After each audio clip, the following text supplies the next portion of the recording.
Rectum.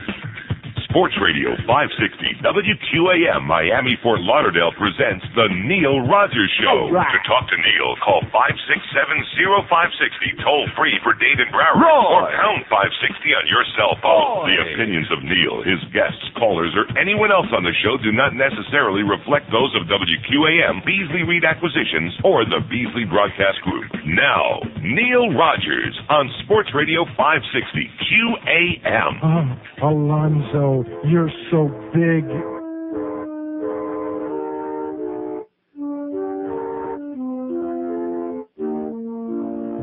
Let me take you down to Yankee Stadium where strawberry fields while making drug deals. All right. And nothing seems to dry 'em out. No. Strawberry rehab forever. Living is easy for sports pros who put the fannies in the seats. A superstar can get messed up, but he can still cash out if he can hit 293. And he won't come down 'cause he loves his tooth with strawberry fields. He's making drug deals. As long as he can hit 'em out, strawberry stash lasts forever. Now when he's swinging at strike 3, I'll bet he must be high on blow. See, that man's a freak. And all the little kids will think that it's alright to get real high and grab a bat. Yes. Let me take you down to Yankee Stadium where strawberry fields while making drug deals. They're never gonna kick him out. Strawberry rehab forever. Strawberry rehab forever. He'll probably relapse forever.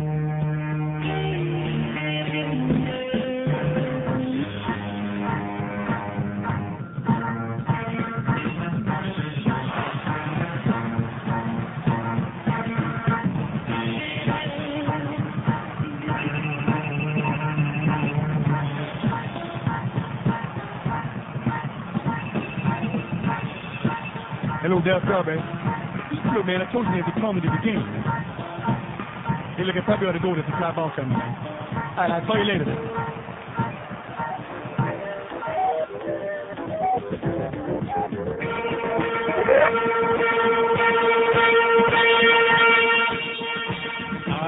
Notice flow. Oh, Alonzo, you're so big. All right, 10:03 at 560 WQM. Happy Tuesday to you. Darryl's back a week early. Let's hear it. One Seelig, okay? Let's hear it. A man of great principle. Hey, what do you expect? You know, are you aware of the fact that they had, I didn't find this out till I heard Man Witch yesterday, for a scrimmage, not an exhibition game, certainly not a real game, not even a game, but for a scrimmage, the Dolphins had 16,000 assholes showed up on Sunday. Let's hear it. As Americans from coast to coast are running around with a big, big billboard saying, I have no life. all right. I wouldn't be surprised if we have people in this audience. Let's see how long it takes before somebody calls in this show and admits they watched some of last night's golf on ABC. Did I watch it? No. Did George watch it? No. Did anybody in this building watch it? I hope not. Well, I forgot about the sports nerds. Golf in prime time. How long do you think it's going to be before somebody calls in and says they watched it, and even if they enjoyed it, and they would watch it again, and they taped it and they're rewatching it right now, over and over again, while squeezing themselves vigorously, no doubt. Strawberry is now eligible to play on Wednesday. Oh! Let's hear it. How many chances more than they ever already can? More than Alan Spaulding on Guiding Light. Oh, look at that. You forgot to reset the phone. We were so busy doing all this stuff in here, and now we had a call or two, but you'll have to reset the phone. Here we go. Wait a minute. Okay,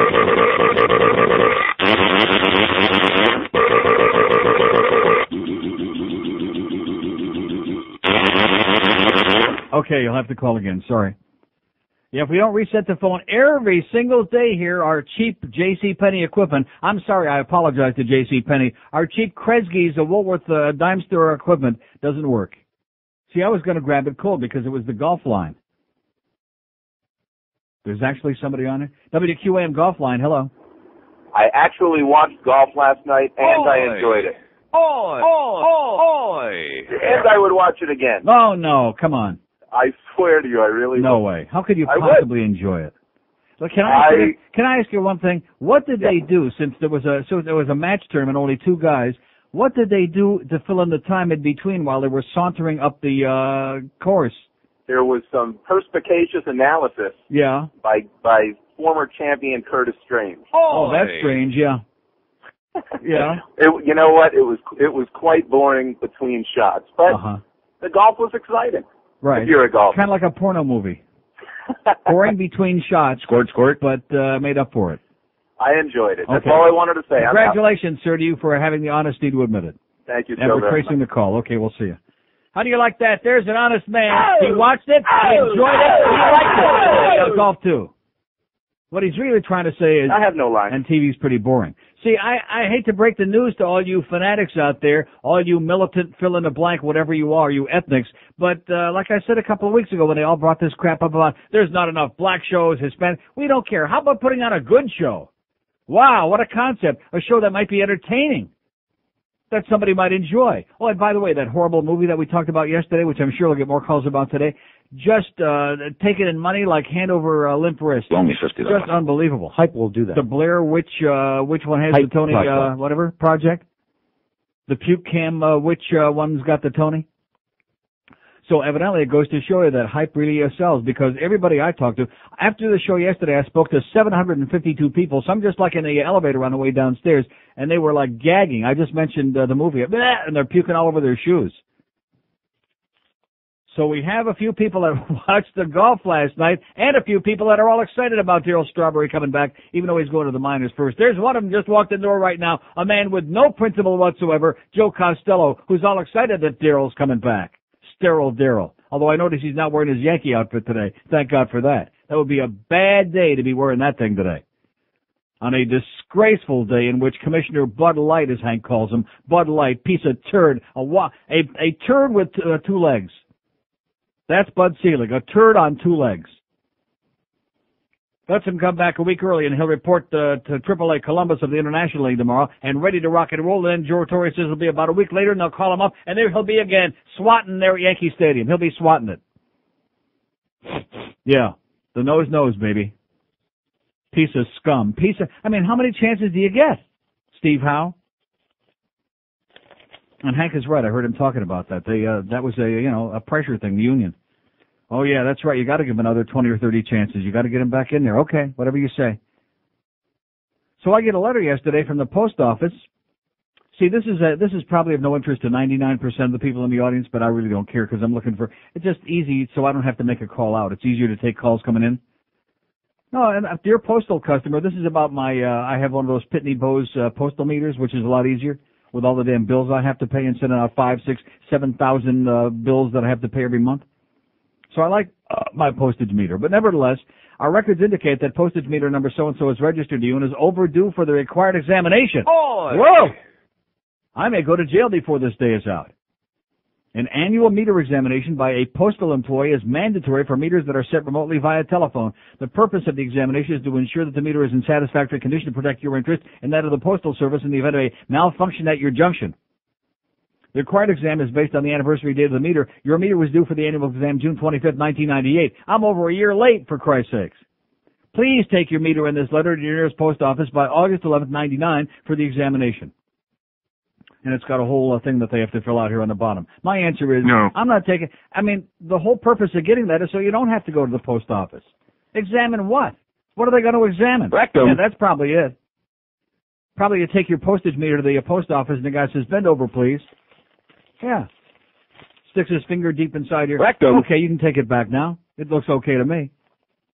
How do you like that? So maybe somebody can, because it seems to me, I called the Pitney Bowes people last year when I got a similar kind of a notice, and I said, what the hell is this about now? Oh, don't worry about that. It doesn't apply to you. Huh? They're very nice and very convenient, but not exactly worth going to the pokey for, if you catch my drift. So maybe we have some postal nerd in the audience who can inform me what to do about that, where to stick it. They play like men and they look like women.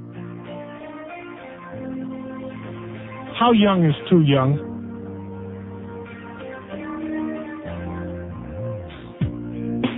Tell me that you love my eyes, but I know that you keep on checking out my thighs. Don't blame you 'cause I'm very cute. Check out my breasts, they're poking out my lust at you. You come on to me and whisper things in my ear, and it sounds soft. But if you wanna date me, slow. There's things about me I don't think you know. I'm underage, 17. You should be scared of me, 'cause you could go to jail if you sleep with me. All right. If I scream, you end up praising me. She looks 25, but she's just 13. How young is too young? Perfect teeth. I bet my lips are free. Daddy called the cops last night. Oh! My breasts are perfect to me because I've had surgery. None of my skirts touch my knees. My butt just hangs right out of my shorts. Rectum. She's underage. Yeah, okay. You should be scared of her. That Rolling Stones brand made her look dynamite. Put aside, she's looking mighty fine.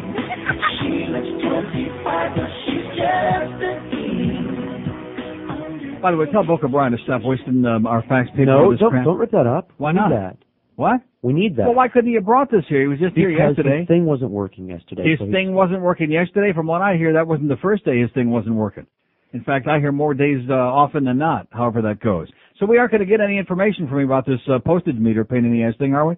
I mean, not that I'm so lazy that I want to have to schlep that thing over to the post office and stand on line for half an hour and then walk up there with a stupid letter and have him look at me saying, what's that? You know, like, what are you doing here with that? Here's Fort Lauderdale. Hello. Neil. Yes, sir. How you doing? Great. I read an article today in the Herald in the Broward section. Yeah. I don't know if you read it. It was something the Church of Creator hate group. Yeah. Did you read that? Yeah. I mean all four members? Yeah. Well, I don't care about that. What I found interesting about the article was the end, how they were explaining how Florida is one of the few states that that severe penalties for hate crimes. Mm-hmm. And the first person they applied to was some Jewish lawyer, Herb Cohen. Now he's defending the guy that is going to be that the hate crime is going to be applied. Oh, hey, listen! Just a few months ago, they had that publicity hound Alan Dushowitz on there talking about how he would defend this virulent Nazi from the West Coast. He was on there on the Today Show or one of those horrible morning shows. But the thing with this is the thing with this Herb Cohen guy. Yeah. He was a victim of a hate crime. Yeah. Now he's defending one of these guys. Only $50. Who's having a hate crime implied on them. Yeah. It's just. How about it?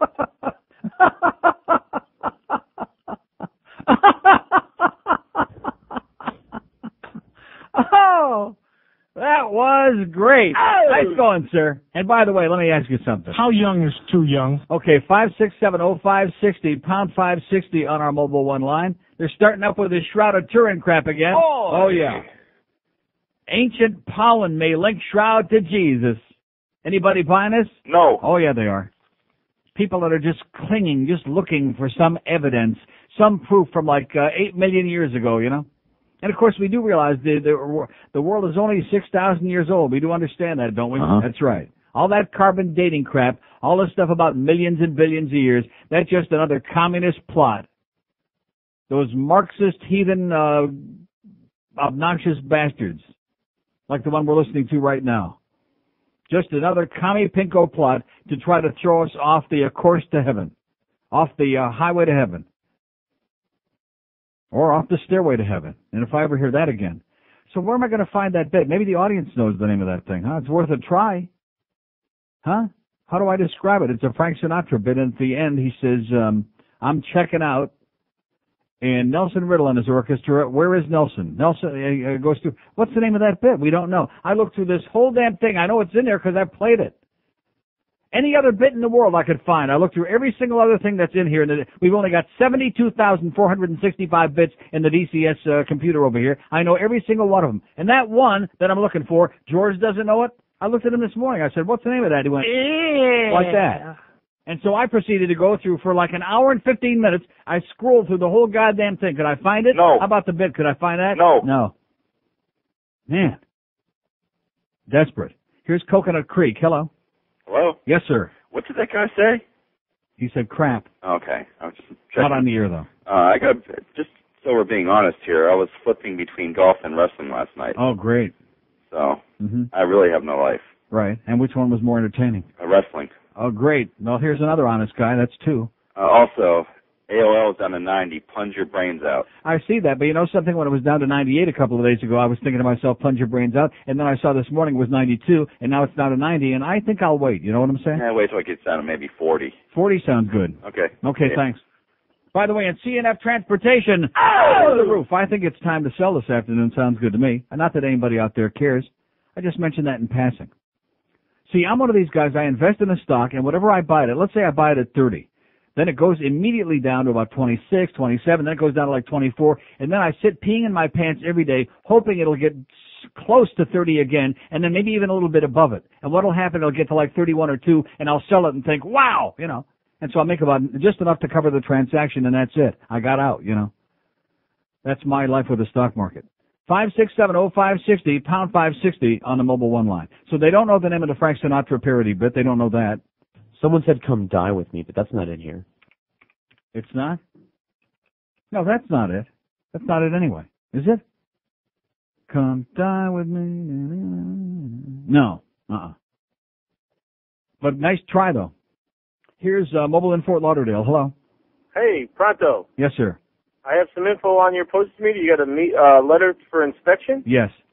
Easy as pie. You take your little meter and take your little letter, and you go in. At Fort Lauderdale, at least, you go all the way to the right.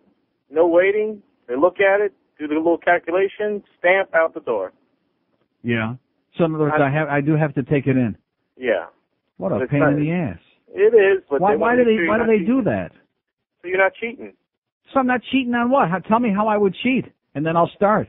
Well, how could anybody, first of all, let me ask you this. How could anybody be spending the amount of money that I'm spending on postage and be cheating? If they would just check the amount you're spending, they would automatically say, okay, you're exempt from the inspection because nobody's that stupid. Well, they just want to make sure it's not tampered with. Yeah. You know, hey, they got to be the police. Yeah, that's right. Okay, well, thanks. I'm going to go in there this afternoon. All right, Neil. Thanks for the good news. Okay, give me a project. I got to disconnect my little meter. I got to unplug this and unplug that and yank out the phone cord, which I can do in about 4 seconds, but nevertheless, make it sound like a big project. Oh, speaking of project, great news for the hockey fans in this town. Oh! Yes, Bifo. And by the way, have you noticed that Bifo has gone from middle-aged to being an old man now? Have you noticed officially? I was thinking about that this weekend as I was leaving all those Schwarzers in the hotel in Toronto. I was thinking about Bifo. And about the fact, you know, different people you've known for a long period of time. And actually, he used to be, I don't know, would you say he was a skinny guy? I mean, if you had to describe him in the past, up until the last several months, I would say, if anything, he was like skinnier than fatter. He was never a fat. He was always a little on the slimmer side. Never looked too great, but nevertheless. Now he's not only gotten, I think the fatness has only accentuated the fact that he's now officially becoming an old man. Wouldn't you agree with that? He's gone from the Bifo we knew before he got like this, and now the fat has accentuated the negative and made him into an officially fat man. How sad it is. But anyway, he came in this morning and pointed out, which I had already seen in the papers this morning, much to my dismay, the spokesman, the organization has acted again just to ensure that we have a spectacular year and don't miss the playoffs again this year. They have re-signed for 1 year. Are you ready? Oh! Chris Wells.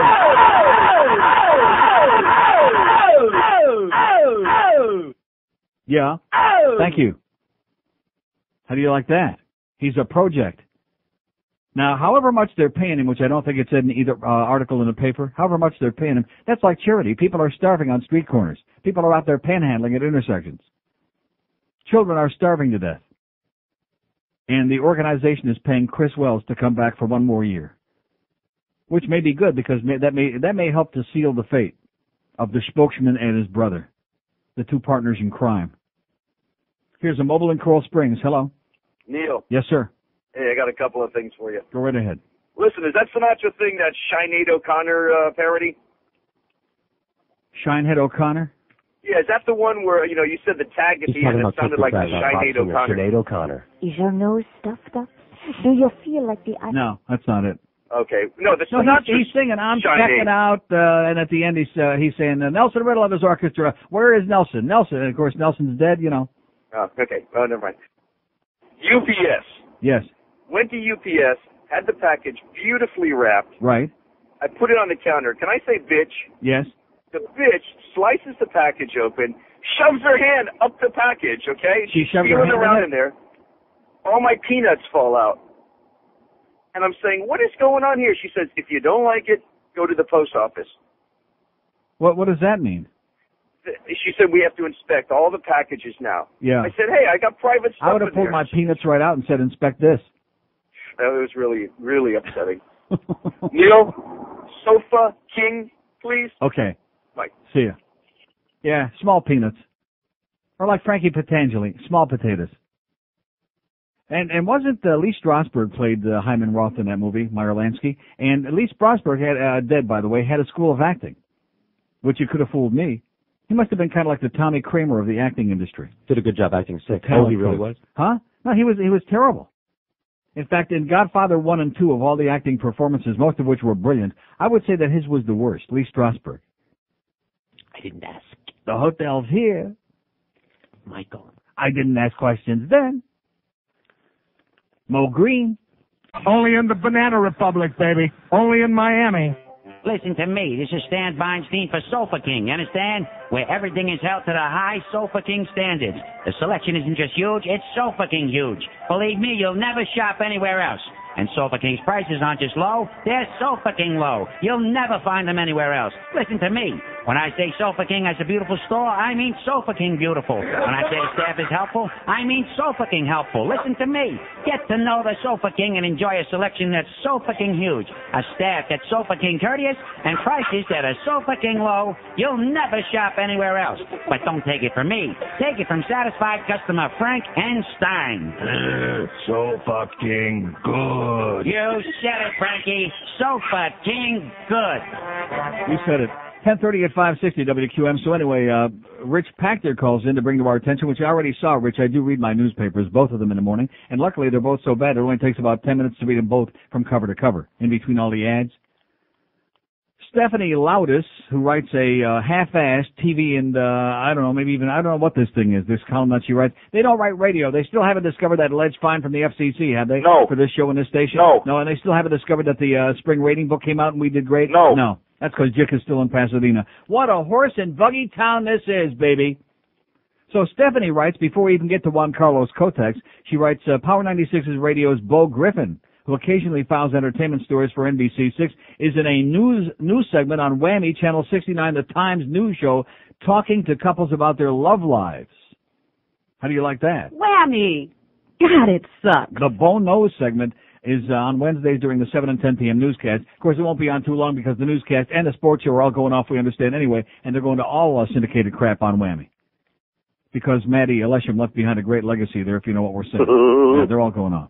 Now, you think that might tie in with that Psychic Dyke network that she's a part of there, with Shirley Tweeters and that other bitch that's running on? And I'm going to tell you, they must be raking in the dough to show you. I want to apologize to the people who watched the golf last night. Now, you people don't have a life, but I will say this, you've got 100 times more life than those idiots that are calling up these psychic hotlines, and then the one for the tarot cards.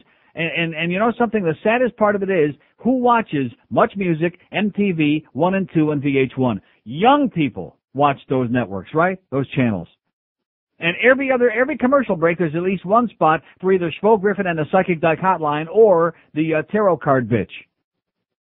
And you better hang on to your seat tight with that tarot card because very personal and amazing revelations may come when she gets on there and says to you. Loan me $50. Yeah.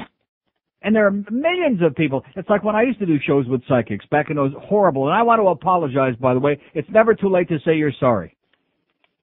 I want to apologize, not to the audience, but to myself, because I could have done so much better than wasting all those shows, all those years with, remember Ernie Sochin, my good friend, called the other day? Trying to get back on the air, I guess, about the election. Ernie Sochin and those biorhythm shows. Wow. Oh, my God.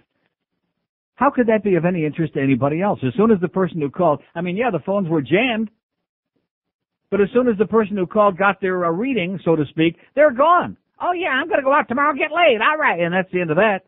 Now they're turning over to a real show. And the same with the psychic crap we used to do. Oh, my God. Not to mention the Great Dane, God forbid. How is it that there are so many stupid, gullible, idiots? It's like the people that read the horoscopes in the newspaper or in the magazines. Yeah. Why do you think they put them on the funny pages? Huh? Stop and think about that. Anyway, so the worst column in the history of the human race, and that's covering a lot of territory in this town, Robert Steinbach, who just can't get the message. Now, isn't this the same guy? Correct me if I'm wrong. Isn't the same guy who went on Waxy and bought his way on the air for about 5 minutes and was going to revolutionize talk radio in this town, and it wasn't going to be confrontational, and it wasn't going to be off the wall, and he was really going to address the problems and talk to living and breathing people on the phone in this town, right? That show's still on the air, by the way? No. I think that even what's-his-name lasted longer. Warren Schwell-Marty lasted longer than Robert Steinbach on Waxy, whatever that minor league station is that we sometimes use to... Oh, and by the way, are you aware, I heard, was it Hank talking about it yesterday? I guess Mandich mentioned it over the weekend, that we're actually going to put some Dolphin games on Waxy because we have prior commitments with the Marlins. Are you ready for that?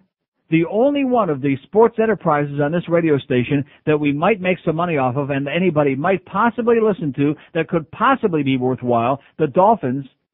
And because we have that Marlin crap, we're going to have to preempt the Dolphins and put them over there on 790 or some other place. Thank God that we have to carry the Dolphins on FM too. One thing I like about that 790 is the nice clear signal. Yeah, it's great.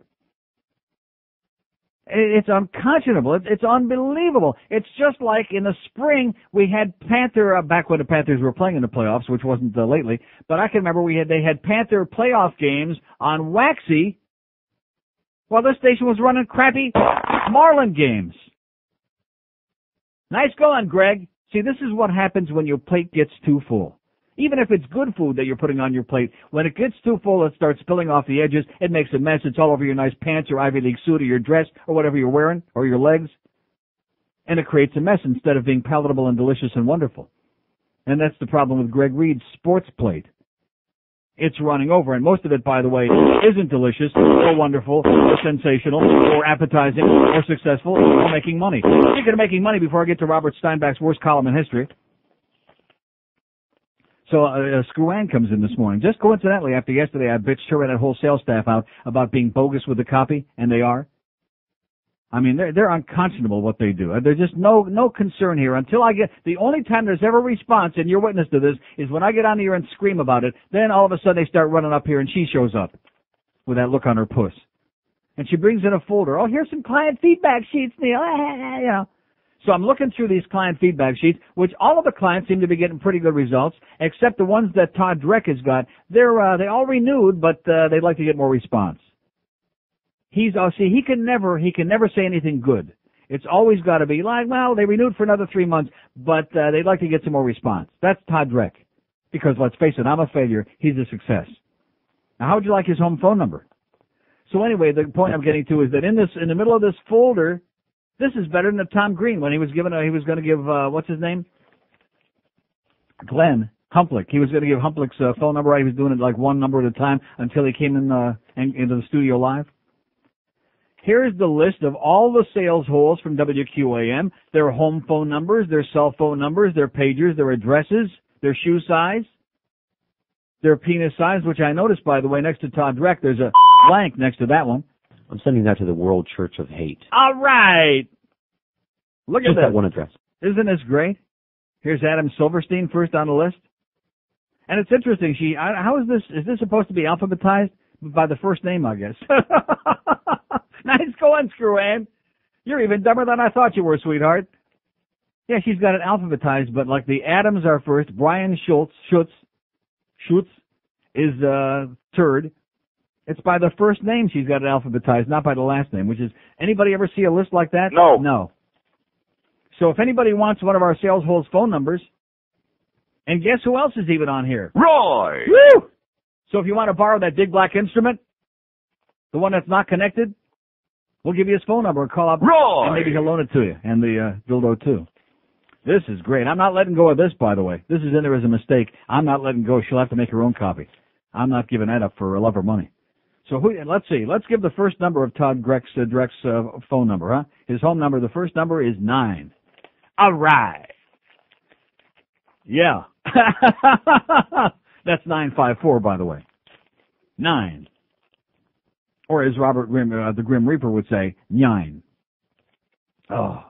In fact, anytime he comes up here and asks us for anything, we always say 9. And we give him one of these little German salutes. 21 before 11 at 560 WQAM. We'll get back to Robert Steinbeck. We got a lot of stuff going on here today, baby. We got the Shroud of Turin. Let's hear it for Jesus. Come on, let's hear it for Jesus and for that Shroud of Turin. I would be surprised if that thing's older than Methuselah. You know, when you come right down to it, older than what's his name? Your buddy. I've got a block, Chris Bathhouse. I got a block on his name. You know what? Because every time I start visualizing that puss, I get like, and then guess who John Penis brought in here this morning, who made Chris Bathhouse look like, he made him look like Rob Lowe. Oh! Made him look like a man, like a human being. David Horrow from Pompano Park. Nice going, Penis, you idiot. David Horror Show from Pompano Park. Of all the people, I'd rather see Todd Greck. I'd rather see Chris Bathhouse. I'd rather see anybody than to see David Horror Show from Pompano Park. And he brings him in here this morning. Was there any particular reason? No. Just to be aggravating, I guess. Nice going, Penis. Talk about truth in packaging. Caca, poop, pissing. What else? What am I missing? All right.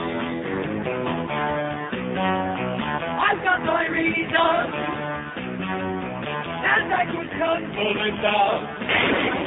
I left them bleeding. I know the whole of this now, 'cause I'm a day trader. I'm a cider, yeah. And I am it so. Put my gun out, do their brains out.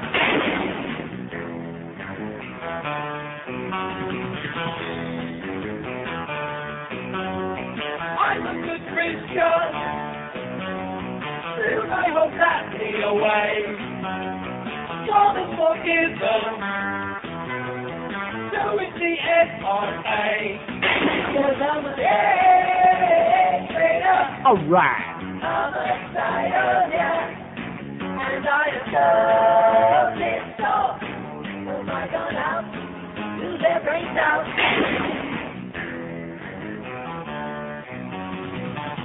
Hey, trader, yeah. How about Fly Me to the Moon? You think that might be it? That's not it. That Sinatra thing's going to drive me nuts. 16 before 11 at 560 WQAM. So anyway, Robert Steinbeck, who is just another legendary in his own mind. Tax vote, sign of dim future, he writes. Wither, Miami. And he goes on through this long, horrendous, grotesque bunch of gloom and doom, like the sky is falling. Because the majority of people, the overwhelming majority of people said no to that idiotic sales tax. And he goes on and on and on about the likes of automobile dealer Norman Brayman, whose antipathy toward mass transit should be blindingly obvious, and the unctuous Raul Martinez, and yada, yada, yada. In other words, every one of us who was against it was some kind of an evil, evil piece of crap with sinister motives. Isn't that what you're saying, Robert? Uh-huh. You jackass? And by the way, nice show on Whammy. Anybody on this ever hear it? No. But here comes the best part.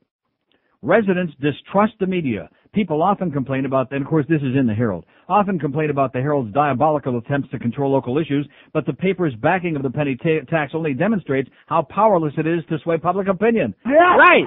That's the good news, Robert. That nobody, in fact, whatever the Herald does says, we do the opposite. And with major corporations, including this paper's parent, he puts in parentheses, parenthetically, moving out and virtually none moving in, private industry also fails to generate confidence. It seems we trust no one and won't believe anyone's vision of a brighter future for Miami. Now, listen to this. This is the greatest paragraph ever written by man. Maybe I've been affected by my recent cross-country drive. I ran into countless people who loved where they lived and virtually none who dreamed of coming to Miami. Let me say it again. During his recent cross-country drive, he ran into countless people who loved where they lived and virtually none of them who were dreaming of coming to Miami. Have I ever met anybody who dreams of coming to Miami? No. No. In fact, anytime I'm on a plane, I'm in the airport, I'm like walking down the street, or just anywhere where there's a stranger and they say, hey, where are you from? And I say Miami, they immediately go, oi, and run in the opposite direction, looking over their shoulder as they run. Robert, you're living in La La Land, man. And, you know, the horse is not only out of the barn, it's about 100 miles down the road already, and all of a sudden people like this asshole are saying, oh my gosh, what's going to happen now? It's going to get bad here. I hate to break the news to you, sweetheart, but things are already pretty bad. It's already a pretty grim and gloomy place. That's why major corporations don't want to come here. That's why your parent corporation of the Herald hauled ass out to whatever the hell that was, Silicon Valley in California. Because Dade County, unfortunately, is a toilet. And the people who are responsible for being a toilet are the same politicians that are trying to sell a bill of goods now. That should explain to you why nobody's buying, Robert. Nice show, by the way. 5670560, pound 560 on a mobile one line. Here's a mobile in Fort Myers. Hello. Good morning, Neil. How you doing? Okay, sir. I have a little off topic here, but I have to ask you some questions about the Phantom station we have over here, WWCN. Yes. Our white trash host of the morning that I listen to as a warm-up for a little bit before your show comes on is claiming that the station has inched up a little bit in the recent book that's out and that you've gone into the crapper. Really? Last week, I thought you were saying that your ratings were about as good as you've ever had. We had a great book over here. Well, and how come I had a call yesterday from somebody telling me just the opposite, saying that the ratings were way up and that we did great? Well, See, it would be real good if instead of doing all this in secret over there, since we have no this may come as a shock to you that even though they open up a pot and carry the programming, we have no communication with them whatsoever, none, zero, zippity-doo-dah. So wouldn't it be nice if they would like fax over to us, since they have our fax number, fax over to us what the numbers were? I mean, I'm a big boy, I can handle it. In addition to which, I don't get paid a dime for being on the air over there, so whether we have a 0 share or a 90 share, it really is of no relevance to my existence in any way, shape, or form. Well, here's just the thing, and the point that I wanted to make. Yes. It seems that most of the new advertising that they're able to sell on this pathetic little station over here that we listen to you on comes on, between the 10 and 2 hour on your show. Yeah. I know you don't need any more money, but it seems like maybe you ought to get in on some of that. No, I'd be embarrassed to take money for being on that station with the Beasleys. But it would be very nice if they would fax us or call us or communicate with us and let us know what the numbers are, because I'll be glad to talk about them on the air. And I thought, George keeps telling me that this guy that's on the morning show over there, Joe or whatever his name is, that this guy's a big fan of mine, which is what he tells us to George's ear, to his face. But evidently every chance he gets to take a shot over there, which makes him feel a lot better about himself as a human being, since he's such a big shot. He's on the air in Fort Myers. He's a bigot, Neil. It's a white trash audience, and he has to pander to the white trash over here. Right. The audience is just the lowest element of society, which we have plenty of over here in Southwest Florida. One last question, though. These books that come out, do they break it down? Is it just like the station goes up? Is it broken into time increments? Yeah, it's broken into like 6 to 10 a.m., 10 to 3, 3 to 7, and 7 to midnight. So it should be pretty easy to see if the numbers go up, that it's right. actually That's why I'm saying if they would let us know what the hell the numbers were, I'd be glad to put them on the air, even if they were crappy. One thing about me, every month when the trends come out and every 3 months when a rating book comes out, for years I've been doing this, for over 20 years, I put the numbers on the air. I've had plenty of books that weren't all that great, and if they're not that great, we still put them on the air. We don't sit here and lie about it like some people do. There you go. Well, keep it up. We love you over here, and I'm sure whatever ratings that they're enjoying, if indeed they are increasing, are due completely and totally to your show. And keep in mind, this is a station that up until about 2 years ago never even showed up in the ratings. You got it. Have a great day. Take care. Thanks for the good news. Fort Myers again, playing fast and loose with our lives, because that's the way the Beasley Green Company operates. The left hand don't know what the right hand is doing. And since they, can't put any original programming on over there, at least not to speak of, what they do is they open up a pot, they put me on the air, they put some of Hank on, they chop stuff off whenever they feel like it. That's a great way to run a radio station, baby. That's the Beasley effing way. Because it's cheap. That's what they know how to do the best. Cheap. 567-0560, pound 560 on the mobile one line. 2-300 open lines on here for you. Are we going to hear from them in Fort Myers, you think? No. Maybe the cat's got their tongue. I mean, do they actually have somebody running the board over there while the show is on? They must have to play the spots. Like a living and breathing person who's making at least $2.75 an hour. Here's a mobile in Fort Lauderdale. Hello. Hey, Neil. Yes, sir. How you doing today? Okay. Good. Bad news for you. They're going to be announcing a stadium pretty soon here for the Marlins. Well, what do you mean they're going to be announcing a stadium? In other words, they're going to wake up in the morning and they're going to say, if you look out the window, there it is?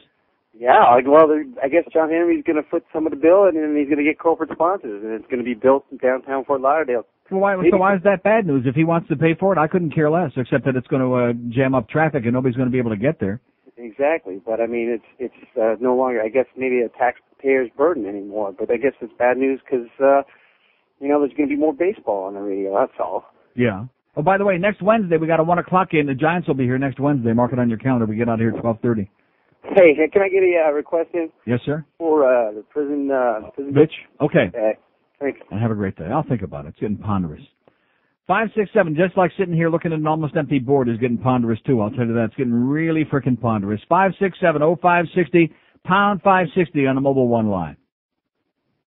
Life in a vacuum. That's the way it is when you work with Beasley Greed. Life is in a vacuum. I said this yesterday. It's true. Your show is in a vacuum. Everything you do is in a vacuum. You come into your little room. Like I leave here yesterday, and lo and behold, the world is coming to an end. I mean, rain and thunder and lightning. I get home, my little dog is nowhere to be found. He's hiding under the bed somewhere. It was like the end of the universe. And I'm sitting in here in a totally enclosed room. We have no idea what's going on outside. We have no news department. We have no, obviously, weather department. Last week one day when the turnpike was all screwed up, backed up miles southbound, and we had nothing about it here on the air because we're like in a vacuum, like I said before. I got my nice little TV up here. Oh, look at that. The Hot Zone, baby, on MTV. Oh! Yeah, something for everybody on there right now. I got that, and we got our satellite dish, all free, all thanks to our own ingenuity, and they've given us basically a bunch of crappy old equipment that even Neisner's wouldn't sell. They're so embarrassed. Even Radio Shack would laugh at this crap. And that's it. Not that I'm complaining, mind you, although I am going to start complaining a lot more because that crap about that indifferent routine that Geldy sold me on doesn't work with this outfit. Doesn't work at all. Because as soon as they get that signal that you become as indifferent as they are and that they want you to be, then all of a sudden they just really slack off. Then they do nothing. Hey, by the way, anybody want any more sales department phone numbers? 567-0560, WQAM. Okay, nice talking to you. 567-0560 and pound 560 on the mobile one line. Here's Miami. Hello. Neil. Yes, sir. Hey, good morning, man. How are you today? Okay. Hey, I was on your website yesterday, and I want to ask you a few questions. Can you tell me what that book about Farewell to Faith is about? Is it any Farewell to God? Yeah, there you go. Yeah, it's a guy who used to be a preacher and who realizes that it's all a bunch of bullcrap. It's a great book. Yeah, that's what I think, because the way I look at it, the church has always accommodated themselves to like the changing times, and whenever it's been the most convenient for them, they've changed their entire philosophies and everything. So, I used to be a Catholic, when I was a kid, but I got out of all that crap. Another thing. You got out before they had a chance to alter you, is that it?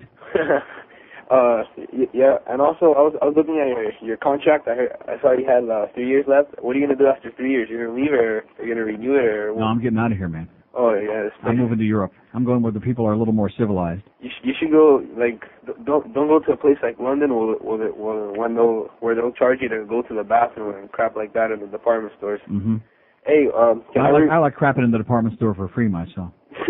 Can I request a song? Yes, sir. Can you play the Cher lesbian song?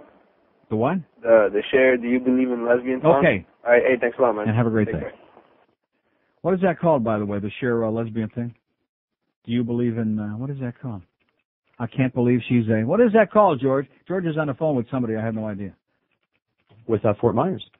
Oh, with Fort Myers was on the phone? They only got the numbers minutes ago. Joe Scott, the morning guy, who is your biggest fan and declares it vehemently, said that guy is one of their chronic agent provocateur. Oh, a chronic from Fort Myers. Oh, totally boy, we got to get chronic callers from the West Coast now. Oh, Jesus Christ. They only got the numbers minutes ago. They haven't even looked at yours yet to say anything. Well, how come All they somebody said, called yesterday and also said that they were talking about the numbers?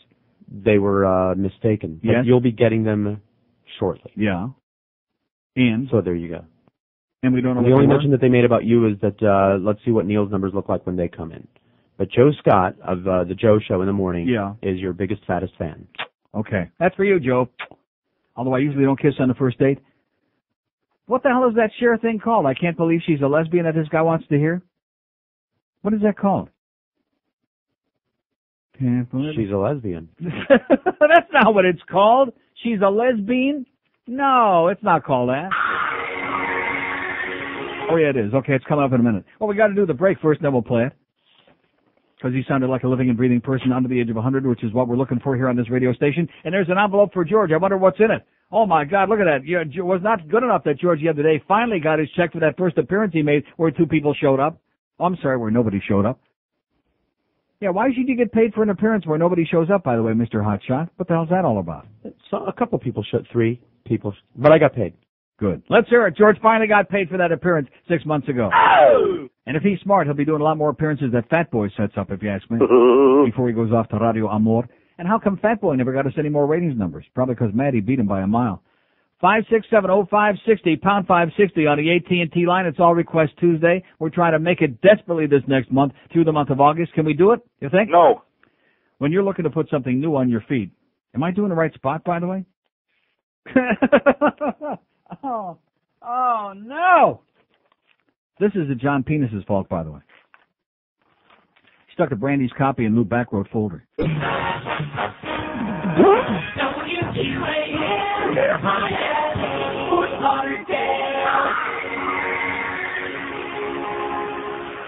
Oh my God.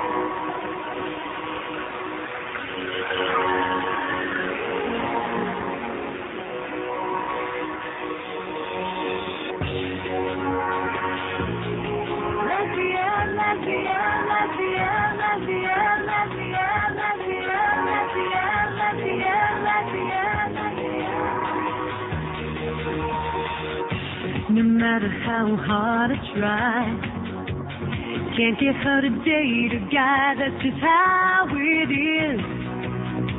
She won't touch a penis. Chastity, I'm grieving.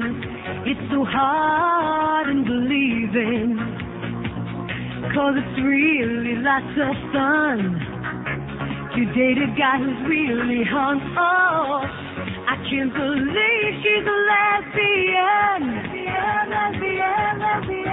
There must be something wrong that she's gay. I really don't know where I went wrong, no. I can't believe she's a lesbian. I really don't know where I went wrong. Maybe she heard Sonny sing our song. Oh. That's full like to you, sweetheart. 11:03 at 560 WQM. So anyway, here's a fax from our best close personal friend, Joey C. over in Fort Myers. First of all, let me deal with that caller, that jackass. He's an agent provocateur. Yeah, he's a piece of crap is what he is. And, you know, how the hell are we supposed to know over here? I know all the chronic callers in this market. Believe me when I tell you. Many of whom call this radio station frequently, like that Joe guy, that sports guy with the thick voice that makes my skin crawl. Oh, God! Because one thing about this station, they're interested in screening out the calls if they have like anything controversial to say, but they don't care if you're chronic. That's one of the problems. Well, I guarantee you we'd have been number 1 by 100 miles in Men 2554. And why shouldn't we be? Do we have any competition? No. Other than life. So anyway, getting back to this fax from Joey C. over in Fort. So this guy calls up there all the time, is a professional troublemaker with no life. I don't want to get personal with you, sir, because I don't know you, but we hate you. Everybody here hates you like poison, and we wish you would die a wicked, mean-spirited death. Whatever a mean-spirited death is. Don't we? Uh-huh. And by the way, get off your duff. You're right. Because the fax I got says, thanks for helping us. And believe me, they need some help. It says the last Fort Myers call is full of crap. No communication is Duff and 560's fault. Get off your duff, get off your duff, get off your duff. Yeah, it's his fault. He's too busy making up these stupid schedules over and over and over again, round the clock with these stupid schedules. Get off your duff. Yeah, that's it. That's his deal. It's Duff's fault, not mine, says Joey C., and I would agree with you, sir. The station is automated except for you, and I have to guess the length of stop sets. You're number 4 in men 25 to 54, number 5, 18 to 49 men. We're all Neil fans, me since 1980, says Joey C. And this last guy is full of crap, but... Get off your duff. Yeah. How do you like that? See, it's this, and I believe it, because I see the way these people operate. With everything that goes on over here, they're uninvolved. So certainly anything that goes on over there that we don't make any money from or don't stand to benefit from in any tangible way, are they going to be involved in that? No. Are they going to make any kind of an effort? No. This place where they don't even service the goddamn accounts? No. Of course not. These are people, we're surrounded by people, I hate to put it in these terms, some of them are nice people, like, get off your duff. He's not a bad guy, never stole a freight train, although, you know, a little on the dull side, but nevertheless. But they're sliding through life. They're fumbling their way through life. And then the book comes out, and we go through the roof based on the fact that you're listening to me, for example, or you're listening to some of the personalities on the station, and then they go, oh, yeah, we're great. We're great. Every place I've ever worked in this business, it's always been the same. Remember the Boy Gary days? If we ever had a bad book, and of course we did, you know, over those 9 or 10 years I was at IOD, there were times we had books that weren't all that great. And he'd come in with the big sheets full, you know, I'm sitting there waiting to put the numbers on the air like I have for 100 years. And he'd walk in with a fistful of paper, and he'd look at me with that frown, oh, we suck.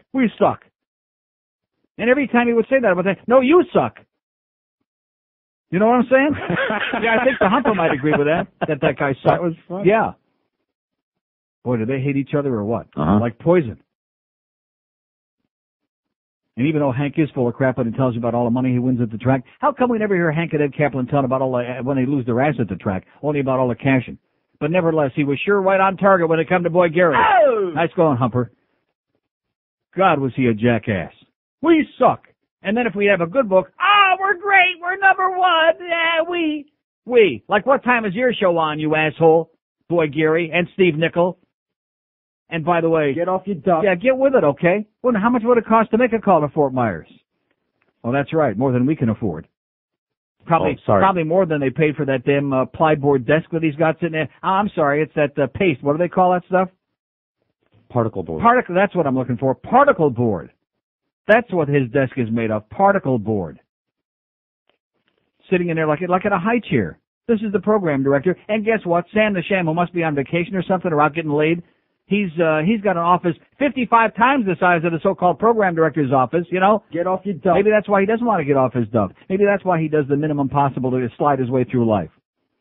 Even though he is getting paid $1 a year, which is a hell of a lot for a guy that makes out the schedules. But nevertheless, we like him. We just wish he would do something with our Fort Myers people. See, number 4, men 25-54. That might sound very impressive. The only problem is in Fort Myers, what have they got? 5 stations, I think? So, I mean, number 4 out of what? So thank you, Joey C., for giving me that information, but it isn't really very elucidating when we don't know what the story is or what the number is.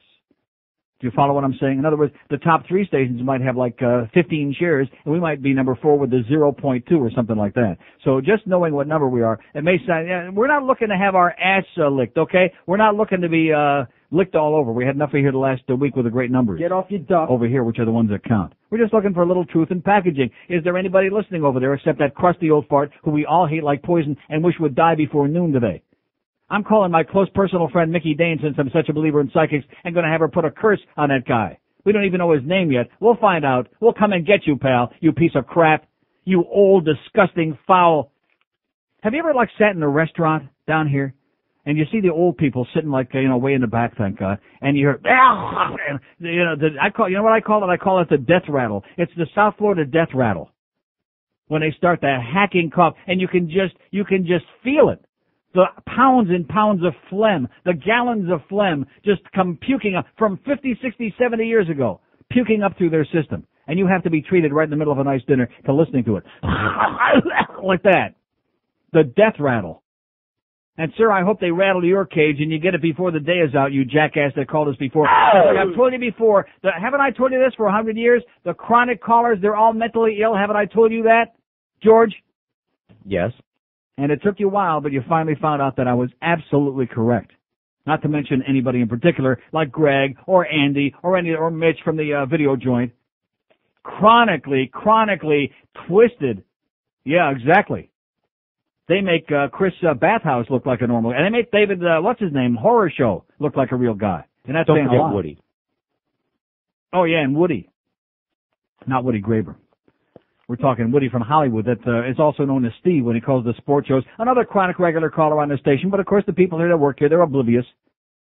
They could talk to the same 6 people every day, and as long as they get a call here and there, they don't give a crap. Maybe that's why they're underachieving. You know what I'm saying? A little bit of underachieving there? Couldn't be that it's boring. Why don't you go back to Cuba, you spick bastard? Hi, I'm Lenny Kravitz, musician extraordinaire. By now you're all familiar with my cover of the rock classic American Woman, where I added my own guitar style.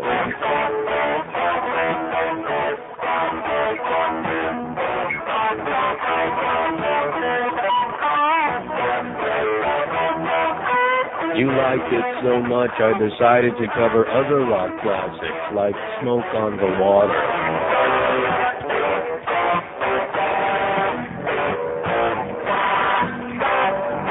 Inner Goddard DeVeter.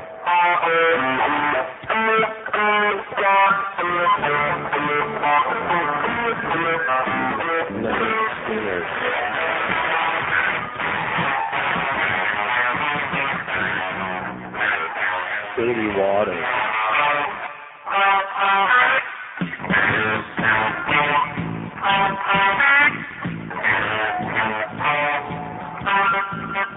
Iron Man.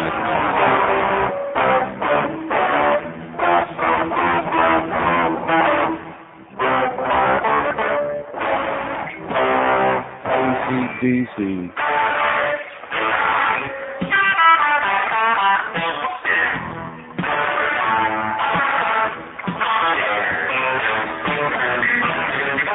Jethro Tull.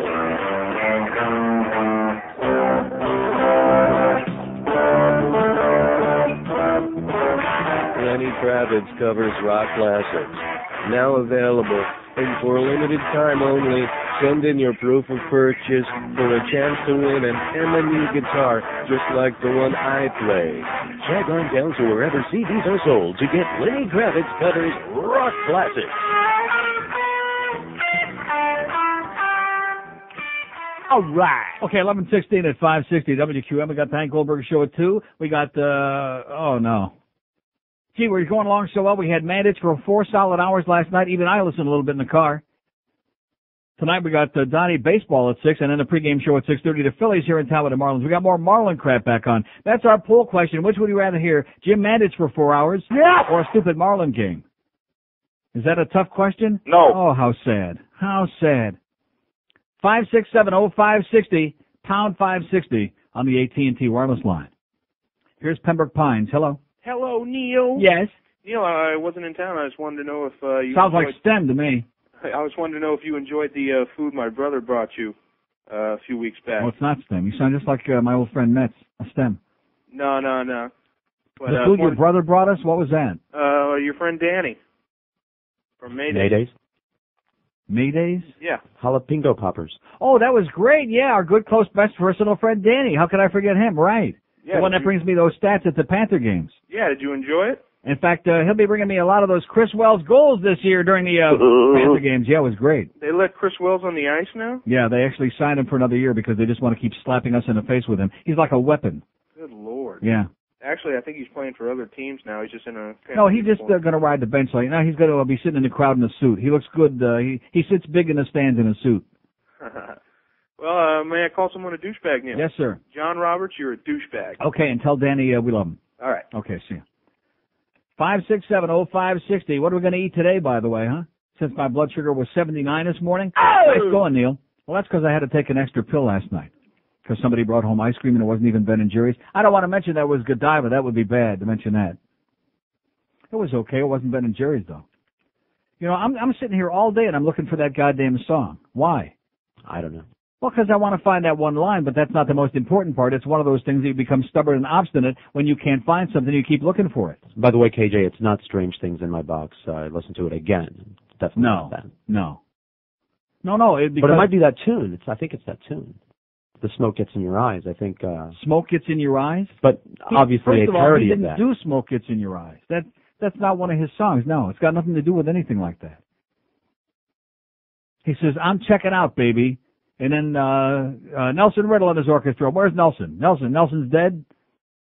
I mean, I've played it 50 million times. We scoured in here. We took old books. We went through the DCS. We went through every goddamn thing that's ever been invented. Can we find it? No. Not that it's going to change my life if I don't. Oh, here it is. On RCA. Order now and receive a free poster of the Verve Fight with your CD. All right, the Verve Fight. So anyway, 567-0560, pound 560 on the AT&T line. Have we decided what we're having for lunch today? Something Atkins perfect, by the way, so I don't have to go screwing up to get my blood sugar up since it started at 79 this morning, which is so nice. Any ideas? Why don't we ask Jason, okay? He's the one that's always pushing us around for the free food. WQAM. Hello. Yes, sir. George. Yes. How you doing? Great. Hey, the song you're looking for? Yeah. 1 Foot in the Grave. 1 Foot in the Grave. God bless you, sir. Have a good one. Thank you. Bye. All right. How do you like this audience, huh? Let's hear it for this audience. Oh, God. This audience is great.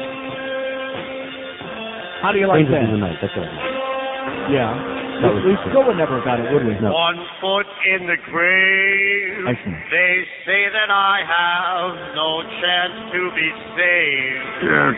Can see the light now. I'll be checking out. Oh!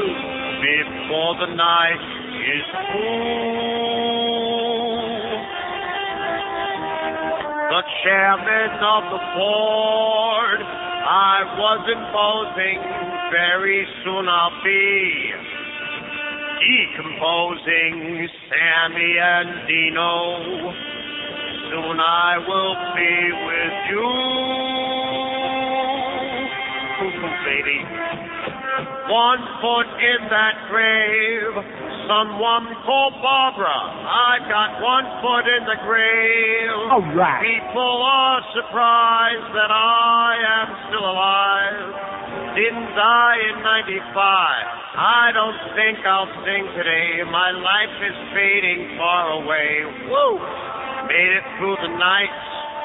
This is surprising. Did not think I'd see that sun arising. Not bad for a guy who's 1 foot in the grave. Cuckoo, baby. Nelson Biddle and the Nelson Biddle Orchestra. Where is Nelson? Is he dead? Barbara, where's my luggage? I'll check it out. All right. God, I got a chill in my Rectum. just from getting that call. That was one of the greatest moments. I've been in the air here 78 years. That was one of the highlights of my broadcast career. That's for you, pal, whoever you are. What an audience. They don't have too much to say, and it's the dog days of the summer, and I'm sitting here pumping these numbers, pumping it like crazy every day, begging and pleading and hoping for a response. But nevertheless, when push comes to shove, when the crap is on the line, they really come through. That was incredible. And by the way, where is Nelson? 567-0560, pound 560 on the AT&T wireless line. Where is Nelson? Oh, that was fast. Excellent. George is on top of it. It must be a little just a little spillover from the drugs from the weekend. He said it's wearing off a little bit today. Yesterday would have been a good day for him. Yeah. In fact, yesterday he would have remembered the name of the bit. Not today. Because those drugs are wearing off. Unlike cocaine, which we read in the newspaper this morning, affects your mental state for like over a month. Yeah. Bad article about cocaine. I've always told you that white powder, it's a killer. It'll destroy your lives. Stay away from that white powder. Anybody comes near you with it, just tell them, take a powder. Like those Schwarzes in Amsterdam. Coke, crack, coke. Just tell them, get lost, baby. Or just keep walking with your eyes straight ahead, like you ignore them, which is what I always do. Those schwoes in Amsterdam. Why can't we find some schwoes with some good stuff? You know what I'm talking about? Yeah, man. Like some good watermelon. 567-05. I'm just going to play that 1 foot in the grave thing, I think, from now till 2 o'clock, because I'm getting the chills. I'm getting the willies from hearing that. The willies and the woodies. Here's a mobile in Miami. Hello? Mobile in Miami. Neil. Yes, sir. How you doing? Great. Hey, bear with me 10 seconds. I'm at a toll booth. Okay. Bear with me. Hey, your major malfunction, numbnuts. Exact change means just what it means. It is all I do in this country. I'm going to blow my brains out, Neil. Yeah. I'm losing my mind here. Okay. Hey, I finally became a human being last night. I pulled my head out of my ass and I rented Network. Really? That's fantastic. Oh, no wonder you're screaming and yelling. That's good. It had an effect already. Simon, mad as hell, and I'm not going to take this anymore. Oh! I'm going ballistic. I'm behind some schmagegi who thinks that a dollar bill is exact change. I love that. Anyway. I love that word, by the way, schmagegi. That's one of my favorite Yiddish words in the world. Yeah, Schmagrik and schmagegi. we got a few of them in this town. And Anyway, I wanted to thank you for turning me on to that movie. It's a fantastic movie. And the only thing I got to say is this whole town is one big Howard Beale show. The only problem is no one's going to pull the trigger at the end. Right. God bless you. Zygazun. Okay. And happy Tisha B'Av. What is it? I don't know which one it is. Shavuos? Shavuos? 5670560. Just what I said, man. We get great information, but no response. We got 600 open lines here and only 3.5 hours to kill till 2 o'clock. It's going to be just like yesterday again, isn't it? And tomorrow will be the same way? And no, I don't want to talk about the goddamn sales tax again. See, that was the problem. You know, we rode that for a couple of days. They were really big, about 2.5 days, and got everybody whipped up into a frenzy, and actually got people excited about something in this town in the middle of the summertime, and they did a magnificent job, and they overwhelmingly came out and voted and did a nice job on that. But now it's like, okay, what do we do now? What do we do for an encore? Anybody got any suggestions? No. Yeah, let's talk about that Blair Witch stupid movie for a couple hours, which I didn't see, and guess what? I'm not going to go see. If I need vertigo, I can just go out and drive on any highway down here for about 20 minutes. That'll do it for me every time. If I need to get dizzy and feel like the room is spinning around like a goddamn dreidel in heat. 5670560, pound 560 on the AT&T wireless line. And like I've told you before, most people, including most of you, unfortunately, you don't do your own thinking. You let somebody else run you around by the nose. And so all a bunch of idiots have got to do is say, oh, my God, this is the greatest thing. This is so unique and so different and so exciting. And you rush right out there to see it without talking to like an expert like George. He would have told you that's a piece of crap, and you could have saved your $5 or $6. And you could have gone and rented the network for like $2 and seen a really good movie. That's right.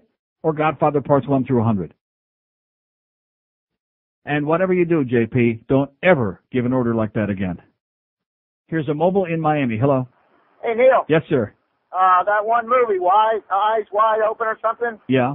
Fly Wide Open? The first 5,000 suckers that went to see that, then they realized it was a bad movie. Blame that on the media for hyping that one up. Yeah.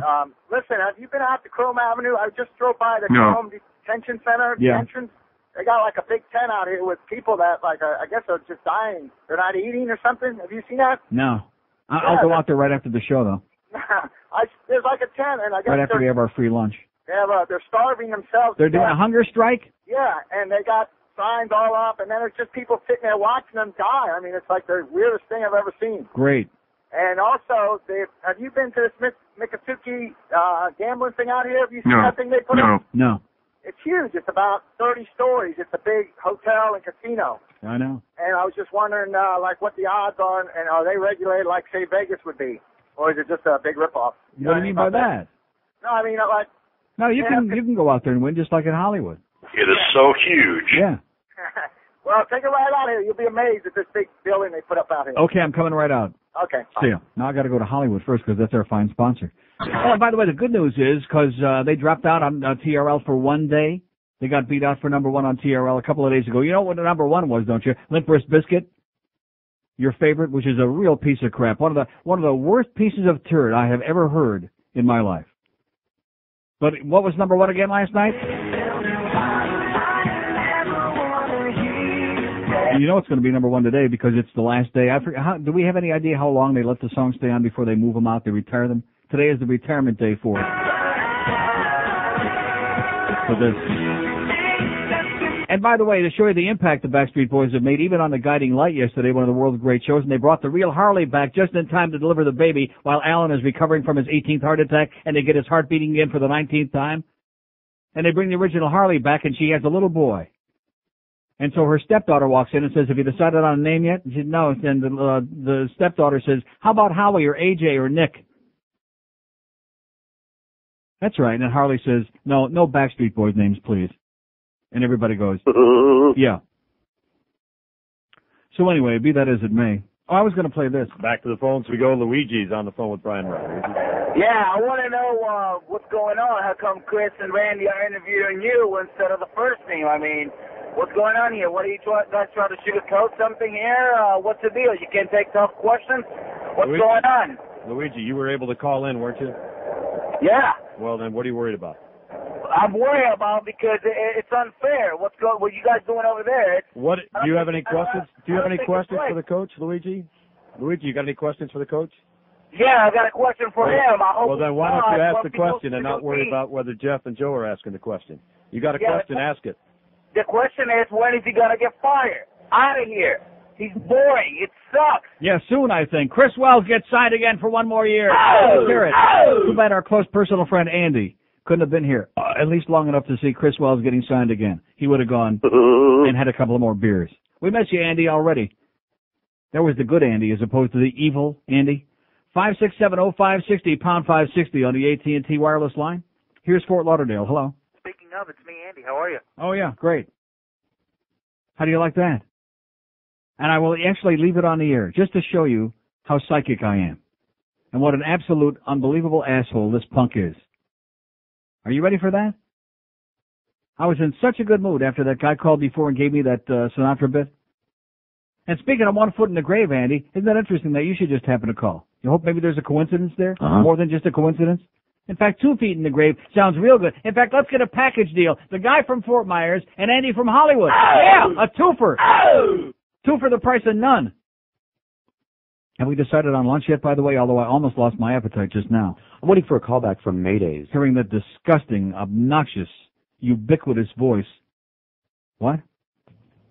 That guy mentioned Maydays. Remember Danny's brother called? Yeah, but I can't eat that stuff again today. You're No, trying to get me have sick a bunch again of today. fried food. They have everything. People what? They have everything. Boogers? Yeah, Oh, by the way, burgers, there's a great menu, spot. Have you seen the spot? like steak stuff, lobster, what? Have you seen the spot? Well, the first spot was the kid in school, and he's sitting there in class, and the announcement comes about his diarrhea medicine is waiting at the front, and all that stuff. Well, now they have a new one. It's a kid sitting at a ball game in the crowd, and he's got his finger in his nose, searching for gold, and just digging and digging. And they got him up on the big diamond board on the screen up there, and everybody is looking and looking for Amazon, for Arizona, whatever the hell that jeans thing is.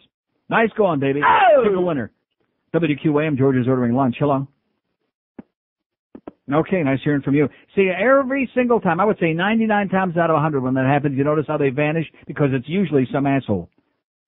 And when I pick them up cold, 5670560, pound 560 on the AT&T wireless line. You know, people say I should write a book, and I should write a book, but not about all this stuff from the last 23 years in this market. I should just write a book only on the psychology of talk radio. People that call radio talk shows. Because I'm one of the few people anywhere in the world who will tell you, and Phil was the same way. We're probably the only two who will tell you that most people that call talk shows are like, especially the regulars, they're real sick. Really, really sick. The chronic regulars. Like the other day, we had the guy with the eyes who was on there for about 2.5 seconds, screaming somebody's name that never got on the air, over and over again. In search of an identity, in search of a life, in search of a purpose. Here's Miami. Hello. How's it going, Neil? Okay, sir. You know, they got institutions for people like Andy there. Yes, they do. God knows they need to use it. With rubber walls. Hey, it's almost getting a little bit boring around here. I mean, little tropical depressions or tropical waves. You don't have little Brian Norcross bringing hurricanes all the way from Africa with his hands over here, you know? Yeah, but they were having a nervous breakdown about that storm yesterday, boy. And it was a bad storm, like the end of the world. And he was hopping up and down there last night like Rumpelstiltskin. Yeah, it was pretty bad yesterday. I thought he was going to take off into orbit. Yeah, thank God for Don, though, you know. I see they're airing that commercial again about, you know, not whipping up everyone into a frenzy. I love Don. No. Yeah. Very good. He's very good. Almost, you know, it really, I mean. You're right, it's boring here, man. It's terminal. I don't know how we're going to make it through the next month till Labor Day. I have no idea. Well, we always seem to find a way, and all these people, you know, getting all hyped up about the Dolphins and scrimmage and all this. I mean, that shows you how boring. 16,000 people go to a scrimmage. It's not even an exhibition game. It's not any kind of a game. It's a scrimmage, and because it's so goddamn boring here, 16,000 people show up at a scrimmage. That, to me, is the greatest commentary on what this town's all about. There is no way you can get me to sit in 95 degrees and under the sun. 187 on the field. And I'm dark complected enough, and God knows if I stay out in the sun any longer, I'm almost going to be transparent. There's no way you can get me to sit out You'll there. You'll start looking like Ron Diaz pretty soon with any more sun. There's no joke about that. Hey, also, Neil, I mean, Mayor Pinellas, I'm so glad that vote went down. I know that's old news, but I just had to call Mayor Pinellas a strunts. Have a good afternoon. Okay, and back at you. Yeah, he's a strunts. That Mayor Pinga. A strunts. 567-0560, pound 560 on the AT&T wireless line. We got 60 or 70,000 lines open here waiting on you. No waiting practically. Because like this last guy says, this is so unbelievably boring. Our first call this morning, now he was responding to a question I asked, but the first call this morning, he admitted he watched the golf last night and actually enjoyed it. How do you like that? Found it entertaining. Oh, man. Can you imagine if we only had the commercial networks? We didn't have, the small dish or at least cable with about 600 channels. And I'm going to tell you right now, I got the big dish, the small dish, and the cable, which means I got 75,000 channels, and most of the time there still isn't anything worth watching on it. That's the best part. Oh, but go out and spend, 7 or 8 or 10 grand on that HD TV. For what? I don't care how clear it is or how many black people are on it or white people or Hispanics or crackers. How about something entertaining would be good? That 48 hours last night wasn't too bad. Is that what it was? With the two little kids that had to shoot daddy? It made you really know that forced sterilization should be real big in the South. That's where we start with it, in the Deep South. That's where we start with Neil's forced sterilization program in the Deep South. You can kiss my rear end. Until noon at 560 WQAM. We got Hank Goldberg in the studio, I do believe, at 2 o'clock. And then we got that Marlin crap starting at 6 with Donnie B. And a pregame at 6:30. And the Phillies here in Miami. Anybody go to that? No. Any interest whatsoever? No. Here's Hollywood. Hello. Hello? Yes, sir. I see the Catholic Church has reinstated the Shroud of Turin again. Yes, sir. Right on the front page of the newspaper. Ancient pollen may link shroud to Jesus. Boy!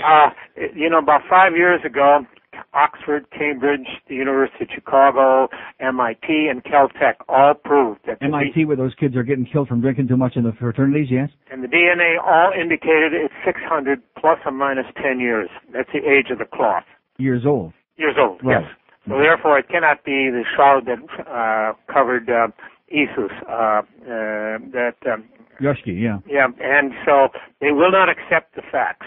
No, of course not. They have to keep reinventing this because they're looking desperately for some tangible evidence to support a ridiculous fairy tale about this loving God who sent his only son so that he could be burned on a cross, and anybody who would believe in this would, live forever. And that. What kind of a grotesque S&M story is that? Yes, what type? And also too, as the chosen people, the Jews. Yes. He sat there and watched them thrown in the ovens at Auschwitz, Buchenwald, Dachau, right, and Treblinski. Right. What kind of a God is he? I mean, thank God he's not mine. Pitch for the Angels, Bo Treblinski, yes. But anyhow, they just refuse to accept the facts. That's all there is to it. Right. And they're still finding Noah's Ark. And you want to know why? Because they're weak people who need a crutch. That's the problem. They have to have a crutch, so they got to make up some fantastic stories and then berate all the rest of us with a brain who don't want to believe them. You see what the Pope said? The Pope said over the weekend that heaven and hell don't exist as entity. They're only a state of mind. He said they're a Wayne Newton of somebody's imagination, which I thought was very clever. This sort of shatters everything for these poor idiots. Yeah. But anyhow, they don't want to accept the facts. Yeah. And he said heaven is a double date with those altar boys in the Vatican. Okay. God bless you, sir, and have a great life. Same to you. Okay. By the way, how coincidental. We'll get to that thing about the Shroud of Turin. Does anybody believe that? No. Anybody with a brain? No. Jakarta, Indonesia. Clashes between Muslim and Christian gangs in eastern Indonesia and attacks by separatist rebels in the far west left 17 people dead on Tuesday. Boy! Mobs rampaged in Ambon, the capital of the Maluku archipelago, looting and setting ablaze dozens of shops in sectarian violence between Christian and Muslim residents, officials and witnesses said. Clashes between the rival groups have racked the province, 1,450 miles east of Jakarta, that was known as the Spice Islands during Dutch colonial rule. If they would have just listened to the Dutch, they would have gotten rid of all that crap. They'd have put a bunch of prostitutes, they'd have had the red light district around all those churches, and people would have had a good time and said, oh God, that's good, instead of killing each other because of these religious nonsense. More than 300 people died during similar violence in January. There's the good news. Oh! As that good old-time religion once again goes to show you just how much love and brotherhood and how great it brings everybody in the world together. It says police attempted to disperse hundreds of looters by firing tear gas and warning shots into the air. But when the gangs, armed with rocks, machetes, lances, arrows, and gasoline bombs, failed to scatter, officers were seen firing into the crowd. How do you like that? Another one of those isolated religious incidents where people keep killing each other and hating each other because of that good old-time bubble micing. 567-0560, pound 560 on the AT&T wireless line. Here's Boynton Beach. Hello? Hello, Neil. Yes, sir. Neil God. Speaking. Anyway, just to let you know, you got huge fans on the airline. We listen to you on the air. Right. When we're flying. Any particular airline that we can mention, or should we better not? It's a big one. It's a big airline. It's a big one, huh? Big one in Miami. Okay. And just to let you know, you got huge fans. I'm a huge fan. Circumcised Julio, flight attendant from a major airline. We love you, Neil. All right. All right? I know they love me on Air Canada, I'll tell you that. Oh! It's not Air Canada. And but they love me on American Airlines. Oh! All right. And have a great day. See you, Neil. Okay, see you. See you as soon as I said American Airlines. Well, listen. Hey, I'll tell you one thing. The food's good on American Airlines if you happen to get on one of the flights where they actually serve it. Now, that's, And once you get the smoke out of your eyes, they're pretty good. Love my friends at Air Canada. How's my friend Helene, whatever her name is? How's she doing? Heard from her lately? No. Did you put that in here, by the way? I don't want to interrupt our lunch order because that's the most important thing. Did you put that Where's Nelson thing in here? No. Oh. We don't have that ability while we're on the air, not yet. Well, why not? Why the hell not? Fine. Yeah, sorry about that. We're only on the air. Who are you talking to? Is that the lunch people? Because, like I said, it's more important than the show. WQAM. Hi, George. Yes, sir. Now, George is ordering lunch right now. This is Neil answering the phone for George. Oh, Neil, I'm sorry. Neil, I'm very curious about something you said earlier today. You Yes, mentioned that cocaine stays in your system for a month or something. I used to live on that stuff until I saw the light, the blue light, that is. Yeah. And where can I read that article, sir? Let me find it for you, sir. It's in one of our papers here today. One of the mullet wrappers? Yeah, exactly. One of our fish wrappers. Beautiful. Let's see. Albanians take back university. Plague of locusts is ready to embark on a journey to Earth. Let's see. Maybe it's in the Herald, of course, because we know if it's in the Herald, it must be true. Today's Herald? It's in today's paper. Judge upholds get out the vote effort by the Christian Coalition. Arthritis pill, fastest selling new drug ever. The Kennedy wedding finally. Oh, here it is. It's on page 6A in the front section of the Broward edition of the Herald. It says, cocaine use linked to lasting impairment. Heavy use of cocaine impairs memory, manual dexterity, and decision-making for at least a month after the drug was last taken, according to a new study by researchers at the National Institute on Drug Abuse. I had always been curious about the long-term effects of that garbage, Yeah. And keep in mind that Darryl Strawberry, who of course had a little white powder problem 20 or 30 or 40 times in his life, he's back playing tomorrow in the minor league. Next week he'll be back there with the Yankees. We ought to be real proud of that. Ouch. Hey, how did you like the golf match in prime time last night, Neil? Somehow missed it. Somehow managed to slide by. Did you record it on your VCR? Yeah, I'll be watching it when I go home today. Beautiful. Hey, can I call somebody a douchebag? Yes, sir. Jim King, you're a golfing douchebag. All right. And don't forget, I like Pepsi better than Coke. 567-0560, pound 560 on the AT&T wireless line. Legalize pot, legalize hash. People with coke, people that are selling cocaine, put them away for a long time. That's what I say. That white powder will screw up everybody's life connected to it, and I don't give a crap how many of you pseudo-intellectual yuppies out there think that you can get away with it. It will destroy you sooner or later in most cases. It's wicked, evil stuff. Evil. Because I don't know anybody that grows it in their backyard. Do you get my drift? Uh-huh. We are getting some good Colombian gold, by the way, brought in today. One of our suppliers, I don't want to say JP's bringing it in, but one of our suppliers is bringing in some, what is it, pound? Pound. Just a pound. That should be enough to last till Thursday in this place, in this joint. 567-0560, you know what I'm saying? Yeah, man. Pound 560 on the AT&T wireless line. This is your marijuana smoking station for the 90s, and we're proud of it. In fact, you know something? I don't smoke, but I'm going to start doing it just in opposition to this goddamn repressive country of ours. I'm going to start lighting up. And you know what? What else? I'm going to start smoking in here. Yeah, that's right. This bullcrap about no smoking. How come when we were down on the second floor in the same building, we used to smoke those stogies all the time? Am I right about that, or is my memory fading? Every day. During that whammy thing, remember those horrible, awful days of that embarrassing TV piece of crap on the worst TV station in history? Remember those days? Uh-huh. I had that big stogie in my puss, and it was lit up, and he was sitting in the other room there puffing away. Looked like Woodsy the Owl was in there. But all of a sudden we move up on the third floor, and all of a sudden, it's a non-smoking environment, and Greg doesn't want that. Yeah, stick it up your ass, Greg, okay? Do a Monica with that cigar. We want to smoke some good stuff in here. Would improve the numbers on the rest of the station immeasurably. Oh! Although I'd hate to see Beefo. Man, can you imagine Beefo smoking on the air? By 10 o'clock, he'd weigh at least 350. This man is just ballooning up, out of control. Looks like somebody stuck a gigantic bicycle pump in his rectum and just won't stop blowing. Here's Fort Lauderdale. Hello. Hi, God. Yes, sir. The movie Godfather, that blows. All a bunch of cheese dog guineas. Yeah. And blow this. Cheese dog guineas.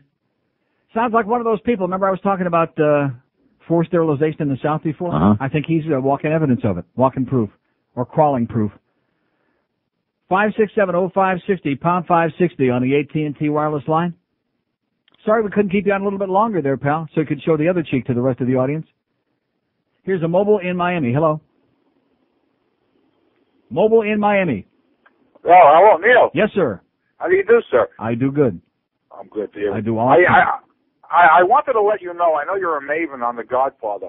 I want you to know, I just recently finished the book after all these years. Yeah. Loved the picture, never read the book. Book is better. The book is better, Right. absolutely correct. Sure. But that's always What the I case. wanted to tell you was I learned an answer from the picture. I never understood a line from the picture that I learned about in the book. Maybe I'll tell you, you'll know about it. Yeah. Do you remember when he says to Clemenza, where's the negotiator? He says, oh, they're playing pinochle, they're letting them win. Right. I never knew where that came from. In the picture, they never explained what's the sum. But it's about those Boccaccio's, the story. You remember the book? You must have read it years ago. Oh, I read it ages ago. Oh, you don't remember that? No. Oh, well, who the negotiators were and what that was all about. The focaccia? Yeah, you I know. thought that was the lunch, focaccia. That Sicilian family that always got vengeance. Do you remember that? Right. Well, that's who they were. No, I just wanted to make that point. Nothing more. Okay. Added material. And that Clemenza? Clemenza. Won't see him no more. Won't see any of them no more. They're all dead. I know. Most of them are all dead. They all sleep with the fishes. Okay. Maybe it was for real. Huh? Maybe it was for real. This is the mob. They didn't like it. Who knows? Could have been. Okay. God bless you, sir. And say hi to Frankie Pentangeli, too, by the way. He's sitting in the bathtub opening up his wrists. We bleed for Frankie Pentangeli. He's small potatoes. I say let's invite the mob into town. Oh. Instead of the Herald always screaming about casino gambling and the mobsters that would come in, let's let them run this town. Then you'd see transportation. Then you'd see shuttle. You'd see like they have that monorail in Vegas. You know what I'm talking about? We'd have monorails all over the goddamn place. In fact, everybody in town would have mono. Mano a mano. That's what we would be doing. Arm in arm, hand in hand, hand on your gland, because we'd be having a great time. Oh. And instead of this place being a dying town, thanks to the Herald and the Sun Sentinel always lecturing about the evils of those one-armed bandits, we'd have tourists 12 months a year instead of this deadly from Pesach until Labor Day time when this town is deader than a goddamn prune. Just take a look around you, man. If you can find one white person anywhere around you, I congratulate you right now, okay? And the only reason the Schwarzers are still here is because most of them can't afford to get out of town. No, that's true. That's the only reason they're still here. They don't want to be here in this hellhole in the middle of the goddamn summer. They want to go up north where it's usually cool. Oh, sorry. See, that's one good thing to feel about it, good about it. If you can't go on vacation this summertime, if you're a little bit short on cash, if you're starving to death, feel good about it because where the hell would you have gone and cooled off? No place. So let's feel good about that. Oh. We're schwitzing over here no matter where you are. Oh! All right.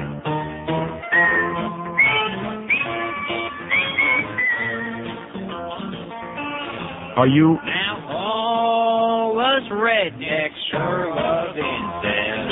Yes.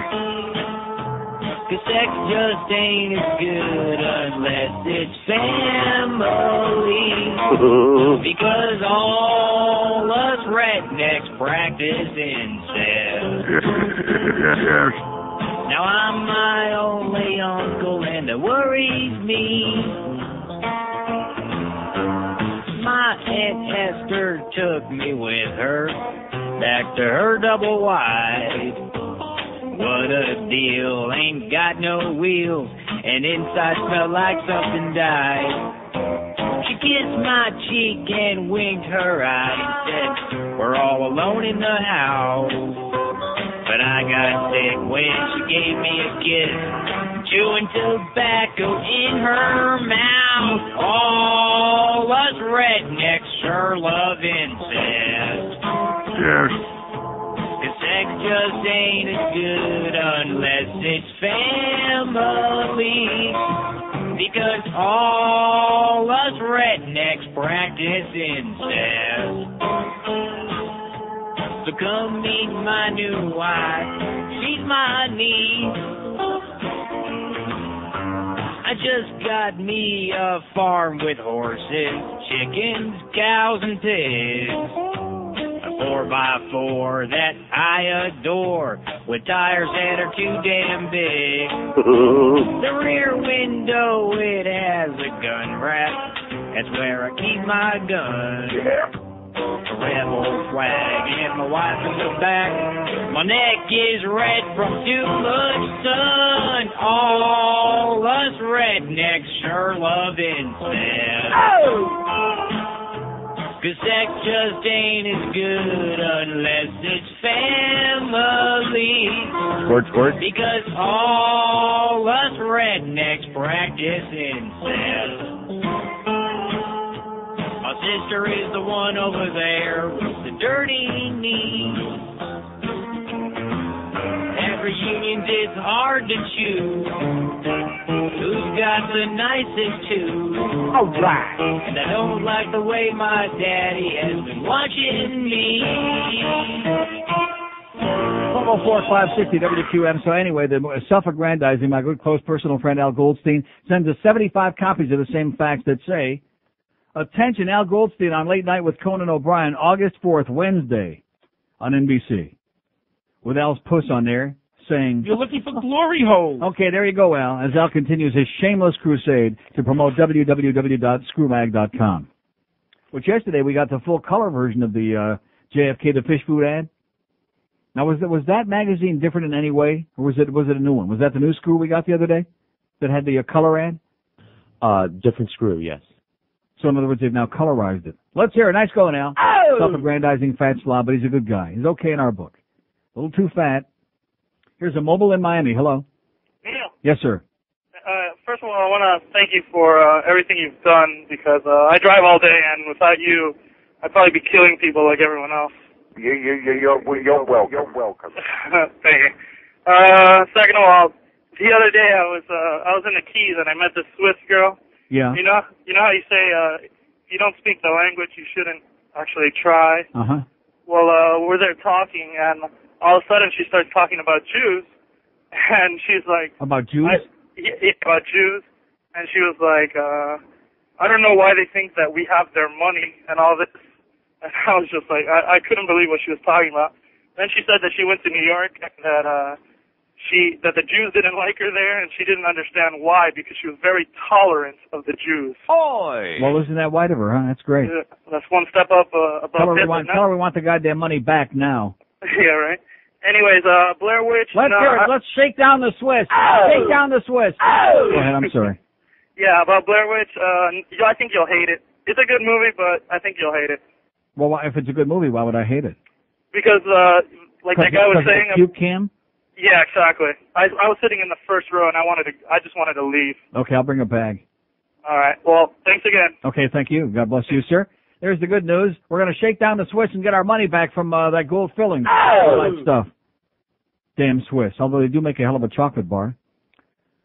Them and the Belgians. 5670560, pound 560 on the mobile one line. Do you know that the Swiss are the highest consumers of chocolate in the world, and that they average, how much is it, 11 kilos per person per year? Do you know how much that is? That's like about 24 pounds of chocolate per year. That's 2 pounds a month. That's why they have to keep all the Jews' money, because that chocolate's expensive, man. And they don't eat crappy, cheap chocolate. They eat the expensive stuff. So anyway, MTV is finally caught on. Let's hear it. Naked teenagers, hot young teenagers, morning, noon, and night on MTV. Let's hear it. What did I tell you? I told you this a year ago. That's the reason that stupid show is still on there. That, what the hell is it? On Whammy? Tens. Damn it, I had a thing stuck in my throat. We'd have had a duet. 567, I don't want to tell you what it was stuck in my throat. Well, I'm just watching this thing on MTV. There's something for everybody on there. Here's a mobile in Fort Lauderdale. Hello. Neil Guy, good morning. Yes, good sir. afternoon. Buenos to you. You know what? The reason why all these baseball players are doing so much coke is because the game is so goddamn boring. They need to stay away. That's true. In honor of Keep Darryl them awake for Strawberry. days. I'm sorry. In honor of Darryl Strawberry coming back, can you play Snorting 8 Balls? Sure can. Thanks a lot, Neil God. And have a great day. Ladies and gentlemen, please welcome the two newest New York Yankees. All right. Darryl Strawberry and Doc Gooden. And their personal coach, Steve Howe. That's what I'd like to know. Doc Gooden's in the wind-up. The straw man snorts the lineup. He's drooling like a dog who heard a bell. He's high as a lab rat from smoking the crack of the bat. He doesn't like cocaine, just likes the way it smells. Snorting 8 balls, rolling up a 20. Snorting 8 balls, and he's giving Gooden plenty. They lick the $20 bill. Their teeth are grinding like a pepper mill. Doing 8 balls, alcohol and pills. Steve Howe is in the bullpen. His nostrils are wide open. He's so f***ed up he thinks he's on the Braves. He gets advice from Doc, and Doc prescribes some rock. So first he blew a line, and then he blew the save. Snorting 8 balls. They abuse the magic powder. Snorting 8 balls. Sprinkle it on their clam chowder. Prescriptions got perpetual refill. They do it in the pool if they had gills. Doing 8 balls. Oh! Alcohol and pills. All that money. 8 balls. Alcohol and pills. I'd like to welcome you all aboard. This is your manager, Buck. Hi, Buck. 1209 and 560 WQAM. Don't forget our poll question today. Canis Mas Macho, Ricky Martin, or Jordan Knight? This is 560 QAM. Don't say pig f***er in front of Jesus. In general, you're not a sweaty person, but when it gets really hot out there, you do tend to get a little drippy, especially in your ass. But don't worry, it's not just you. It happens to everyone. So in order to restore you to that natural dry crack you've grown accustomed to, Menon has designed an all-new product called Speed Crack, the only deodorant designed especially for your ass. Before Speed Crack, my ass used to get so sweaty that I was afraid people might think I had crapped my pants. And sitting down, oh, forget about it. That definitely felt like I had crapped my pants. Sure, the quick slide action of sweaty ass aided me in my speed walking, but overall, it was more of a problem than a benefit. So every morning after you shower, don't forget to brush your teeth, comb your hair, put on regular deodorant, and then drop trow and use a couple swipes of Speed Crack. Now available in stick and gel. And look for the aerosol can coming soon. Woo! Speed Crack. Deodorant for your ass. Well, that's not blood on the fish food, is it? Oh, boy. 1215 at 560 WQAM, 5670560, pound 560 on the Mobile One line. I'll tell you one thing, now they keep putting these shows on earlier and earlier on MTV with all this flesh. Most of you guys are going to be like worn out before dinner time. That's right. You're going to be spent, so to speak. Squirt. Before your afternoon break. Here's a call in Bal Harbor. Hello. Hello, Neil. Yes, sir. Hey, how you doing? Great. Oh, yeah, listen, I'm going to Vegas this weekend. I'm staying at the Bellagio. I just want to, have you ever been there? Yes, I have. It's real nice? It's amazing, yeah. Oh, it's my first time going to Vegas. Oh, you'll be right in the middle of it all. The casino's good? The casinos there are, like Meyer Lansky said, the greatest casinos in the world. Really? And how's the sports book over there? Is it good? Sensational, yeah. I'm going there. I'm leaving. I'd say take 20, 30 grand. You'll have a hell of a time. No, I'm not going to take that much. Take $200-300. I'm leaving Thursday. Come back Sunday. Yeah, that's long enough. Yeah, that's good. Like I said, take 40, 50 grand. You'll have a fantastic time. 40, 50 grand. Now, seriously, no. Even if you lose your ass, you'll have a great time. Yeah. What other things? What other sites do you recommend? You gonna rent a car? I don't know. Probably. You should. Really? Drive out into the mountains and see the whole city and what it's all about, other than just a strip. Man, I'm really looking forward to it. I really want to go. I finally found some time to. Coming back Monday? Sunday night. Okay, Monday I want a spy report. All right, well, I'll give you one. Can I call? Yes, sir. Can I call somebody a douchebag? Yeah. Ruben Perez Sanchez is a fat, stupid asshole. Okay, have a great time, pal. All right, man. Okay. What did he say? He's an asshole. That's what he said. Can we say that? No. 5670560, pound 560 on a mobile one line. I go back to that Robert Steinbach column that we haven't any calls about and probably won't because it's so silly and so idiotic, just on the puss of it. He ran his cross-country drive. He ran across countless people who loved where they lived, and virtually none of them who dreamed of coming to Miami. How do you like that, Robert? What do you think? Yeah, people who actually enjoyed where they were living and didn't have any desire to come here. So they can get shot or mugged or both. Good drugs, though, especially on South Beach. What are you looking at now? Jesus Christ. And most enormous I'm so terror. sorry that I turned you on to this damn show. Lower Christ. left. Her on the lower left, she was there. Oh, they're almost going to fly out. Yeah. I'm not paying any I'll catch attention them. to her, okay? I hate to break the news to you, but 5670560, pound 560 on a mobile one line. I'll pay attention to him for a couple of seconds. How about let's get some of the clothes off? That's what I say. Oh! Let's get a few clothes off these guys. Of course, there's one thing we all want to know. How young is too young? Right. That's our poll question today, by the way. How young is too young? Here's a mobile in Miami. Hello. Oh, that Britney Spears, man. Yeah. Like I said, too young. Exactly. But you're by the way, second. She's getting older by the minute. oh man, yeah. When she's 18, that's her career's washed up. And we got to get the next 14-year-old online. Listen, that guy going out to Vegas, make sure he brings some like ocean or nose spray. Man, it's so dry out there, compared to out here. My nose bleeds every time I go out No, there. the most important thing you got to do is take chapstick because your lips get real dry. All depending on what you're going to be planning on doing. But seriously, your lips get real dry, and you got to take chapstick. That too. That's hey, my Neil, best advice. Earlier you mentioned Pepsi, and then you mentioned, of course, as you do every day, The Godfather. Yeah. Oh, by the way, before I mention that, yours is the only show that I do not tune out during the commercials because some of the copy. Yeah. Thank you. Some of the copy is so hilarious. Yeah. I mean, that's like a show in itself. That's right. I only wish the sponsors felt the same way. Yeah. Anyway, did you know that there's these Pepsi commercials going around on TV that Right. show this The little demon. loudmouth girl? Right. You know they pulled the one where she goes into the Italian restaurant. They only ran that twice, and they got such crap from the Italian American community. For crying out loud, what's wrong with them? Have they lost their sense of humor? And to me, that was the best commercial. She comes in, she's doing the whole Godfather. Right. I love it. Hey, no respect. That was my favorite one. That was the best one. They pulled that after like 2 or 3 days. They got so much from the Anti-Defamation League, something like that. Well, I remember when The Godfather, the first one came out in 72 or 3, whatever it was, and I remember on the Today Show, and hosting it then was the illiterate Joe Doggiola, who of course happened to be from Guinea Hill in St. Louis. And Joe Doggiola, Joe Doggiola, yeah. And they had these priests on and a guy from the Italian Defamation League, and the church was psychotic about it, and in the meantime, it still made millions of dollars, and everybody in the world has seen it.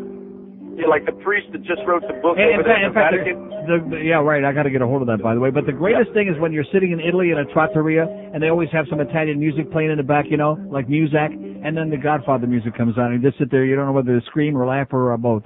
It's great. Well, there used to be a place over on West Dixie where the guy would come around with the accordion, and that was like the most popular song on the request list. Of course, of course. Speak softly, love, and the song. Okay. Beautiful, lovely. Hey, good day. Okay, and keep working on it. Okay. Oh, what a voice, huh? He's no Wayne Newton, thank God. 5670560 pound. Have you ever noticed, by the way, any similarities between a lot of the entertainers? Well, I mean, Joan Rivers, she wasn't Italian.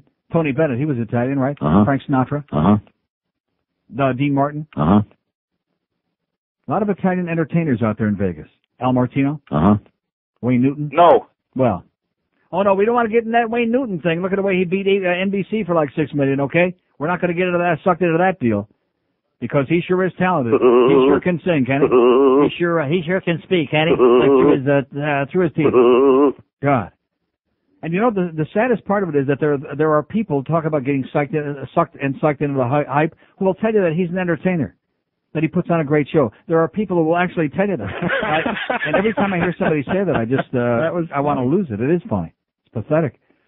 5670560, pound 560. I love guys that talk through their teeth, like Wayne Newton. It always makes me sound so sincere, Don't you always feel like you want to get up in the morning and talk through your teeth?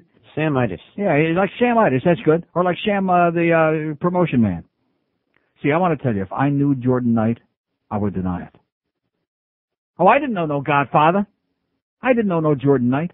I wouldn't be like Sam running around. Of course, with Sam, his whole life is based on being an appendage to famous people. And the worst news is that Jordan Knight's got a new single, and it's already number 9 on TRL. I'll tell you, all you parents out there, you better check your daughters, your teenage daughters, to see if they've got a brain larger than their thumbnail. Man, you better explain what it's all about to them before they get too carried away. Here's Biscayne Park. Hello. Hey, Neil. Better show them a picture of a fruit fly and say, take a look at this. Yes, sir. How are you? Great. Do you mind if I give you just a little, kind of a boring little story here? Go right ahead. We've got plenty of time to kill. We got an hour and 38 minutes. Well, Not that I'm counting. I'll be honest with you. Your show's actually moving along really good today. Yeah, as compared to yesterday, which was a typical Monday piece of crap. Today we're moving it, baby, because we're Godfather intensive. Anyway, so I've lived here in Biscayne Park for since I was like 10. Oh. So, I like the area, and I really like Miami. I've seen what it's turned into. Right. It's really turned into a push pile. In other words, you used to like it a lot better before it became a major crap way. hole. Yeah. But I still do. I still like it because I find the time to go out and do the boating thing and and stuff that I like. I know you're not interested in that, but yeah. Anyway, it's exciting going out there and getting starting a good it's melon. boring. Come on, it's boring to most people. My wife thinks I'm an idiot for doing it. Anyway, so I go and I try to I'm looking for a place to buy in the Miami area because I have to live here due to my job. Yeah. So I'm buying a piece of property over on Venetian Causeway, which is it's right on the water. It's pretty nice. It's a very nice place. I got it at a real reasonable price, and. By the way, do you know where the fork and the napkin, speaking of the Venetian Causeway, let me give you a hint. The fork and the napkin were invented in Venice, Italy. Venezia. But anyway, go ahead. Well, no, actually the bridges there, and everything's kind of styled in the old, Venice tradition there. The bridges have, even though they've rebuilt most of the bridges there, the one bridge. And a lot of really smelly water around you, too. It's great. Yeah, we can do without the Venetian water, or the Venice water. But anyway, the story gets back to this. See, even he's falling asleep. Go ahead. I'm making my own self sick. Stop. Yeah. Yeah. I have this guy. These inspectors are going to come by and approve the house for the mortgage company. Right. Now I'm not a real big money earning guy, but I do pretty well. I'm an electrical worker, and so anyway, I have this first inspector comes by. He's going to try and approve the building for the mortgage broker that I'm going to deal with. It's a very large mortgage broker company. He comes by and he says, "Well, I can't improve the place because it's got wood floors and the carpets are down. Okay, I'll rip up the carpets and you guys can send another inspector out." But he writes a few other things down. He writes a few things like this and that and the other thing. The next guy comes in. This is several days later. He comes in, writes a whole different scenario. Once I've ripped the floors up, the third guy writes a completely different scenario. Yeah. And here's I'm sorry, we don't want to snore here. The outcome of the whole thing is the mortgage company says, "Well, we've approved the place." Yeah. I said, "Well, what about these these items? It's what it's boiling down to." Please stop that, Neil. What it's boiling down to is that the quality of workmanship in this town is just at a very slow level. Right. And I thought it was just I thought it was pathetic. Well, and the company itself, which is a large mortgage broker. Right. They came back and said, "Oh, well, we were very sorry about that. We didn't have that information in that." Mm-hmm. Anyway, Neil, your show's it's moving. Today it's moving. Hey, well, thanks for I slowing slowed it it down a bunch, but... thanks for stopping the runaway train. Have a great day, pal. Okay, and good luck to you. Good luck to you on the Venetian Causeway. Well, he said it was going to be boring. He lived up to his promise. Oh! I like a guy. I respect a guy that at least packages it honestly instead of pretending he's got some great material. Nice going, sir. 5670560. I thought you were getting up for lunch there or something. It's coming up the elevator. And how about lunch? By the way, how about that Psychic Dyke Network? Let's hear it. Oh! Man, what a scam that is, huh? I respect somebody who can make a lot of money with a scam like that. Nice going, Spo. That's Spo Griffin. We don't ever see those people, by the way. Where are they? Are they on the second floor now, or are they up here somewhere? They're over there. Oh, that's where all the loud music's coming from now is Power 96? All that thumping on the goddamn wall? Jesus Christ. They're starting again, man. They're just like, well, it's the time they're doing their mixing in there. Yeah, mix this. 26 past noon at 560 WQAM. By the way, here's a classic example of John Penis and the great job he's doing for his clients on his show. I'm tempted. I just don't know what to do anymore with this guy. I don't want to. He brings in David Horror Show from Pompano Park this morning, the last person on the face of the earth that I want to see, ever. Not just this morning, but ever. Ever. If I live to be 600, would I ever want to see him again? No. Go to hell and you die. All right. Peeping through the keyhole, watching Mom and Dad. Peeping through the keyhole, the most fun we ever had. Mom and Dad were playing tag right there on the bed. Mommy used her boobies as a pillow for Daddy's head. Mommy's head was bobbing. She almost got whiplash. I don't know what she was drinking, but she got a milk mustache. Peeping through the keyhole, ain't sure what I see, but I sure do like it more than anything on TV. Mom and Dad were hooked together like my Lincoln logs. Last time I saw something like that, Mom was yelling at the dog. Dad was breathing heavy. Mom was on her knees. He must have had a boo-boo cause she kissed him where he pees. Oh! Peeping through the keyhole, watching Mom and Dad. Peeping through the keyhole, the most fun we ever had. But we watched a little longer, and I started to get sick. If Daddy's name is Elmer, why Mom asked for Dick? Daddy groaned and his eyes rolled back. Mommy wanted more. She climbed back on top of him, but all he did was snore. Peeping through the keyhole as the minutes pass. I can't wait to try this out on some girl in my class. Rectum. I can't wait to try this out on some girl in my class. Wow, do we have a feast here or what, huh? We have some kind of a feast today from our friends over there at the May Days, which is at the North Perry Airport, 7501 Pembroke Road in Pembroke Pines, who brought us that great stuff the last time. And this time, really went bananas. Thanks, guys. We got jalapeno poppers and peppers and poppers and peckers. And I got my Philly steak sandwich without the bread. And we got shrimp and onion rings and just, about 50,000 pounds of stuff. Oh! Nice going. Excellent. I don't want to sound like we're insensitive to the starving people out there, but somebody's got to eat all this. 5670560. That's what they always told me. Don't let it go to waste. People are starving. Don't waste good food, okay? And we're going to do our best to live up to that today. Look at all that. Jesus Christ. Here's Pompano Beach. Hello. Hey, Neil. Yes, sir. How you doing there, buddy? Great. God, man, you're my God. Doing good now. We got lunch here, sweetheart. Oh, man, I'm waiting for that gold, man. Getting a drain here. I got to have some of that gold, bro. Mm-hmm. You know what I mean? Yeah. How you doing, man? Okay, man. You know, I was going to ask you, that's why... Is this Sonny Fox? I'm sitting there beat by beat. Yeah. Good. Sounds like it. Sounds like he had something in his mouth. 5670560, pound 560 on a mobile one line. Here's a mobile in Miami. Hello. Hey, Neil, how you doing? Okay, sir. Long time listener, Neil. Neil, that guy sounded like he was high. Hey, Neil. Yeah. It was funny. Yesterday, my girlfriend, I was in a meeting, and my girlfriend, she doesn't too much like you. She knows I listen to you, all the time. What is wrong with the women in this town? I keep hearing this over and over again. I'm so tired of these goddamn women who flooded Channel 10 the other day, by the way, because they're so psychotic they couldn't find Oprah, who moved over to Channel 4. The women in this country are hopeless. They're I listened to you for 20 minutes. That's it, right? Anyway, she tried to listen to you yesterday for like 20 minutes. Yeah. And guess what you had on? You had on Ricky Martin. So she started laughing. You had on the Living La Vida Loca song, right? Uh-huh. Because your calls were dead yesterday. Right. So she pages me at work, and I'm in a meeting by all means. So I get the phone. I'm like, what do you need, babe? And she's like, I'm listening to Neil, and he's got on Ricky Martin. So I just started cracking up. Yeah.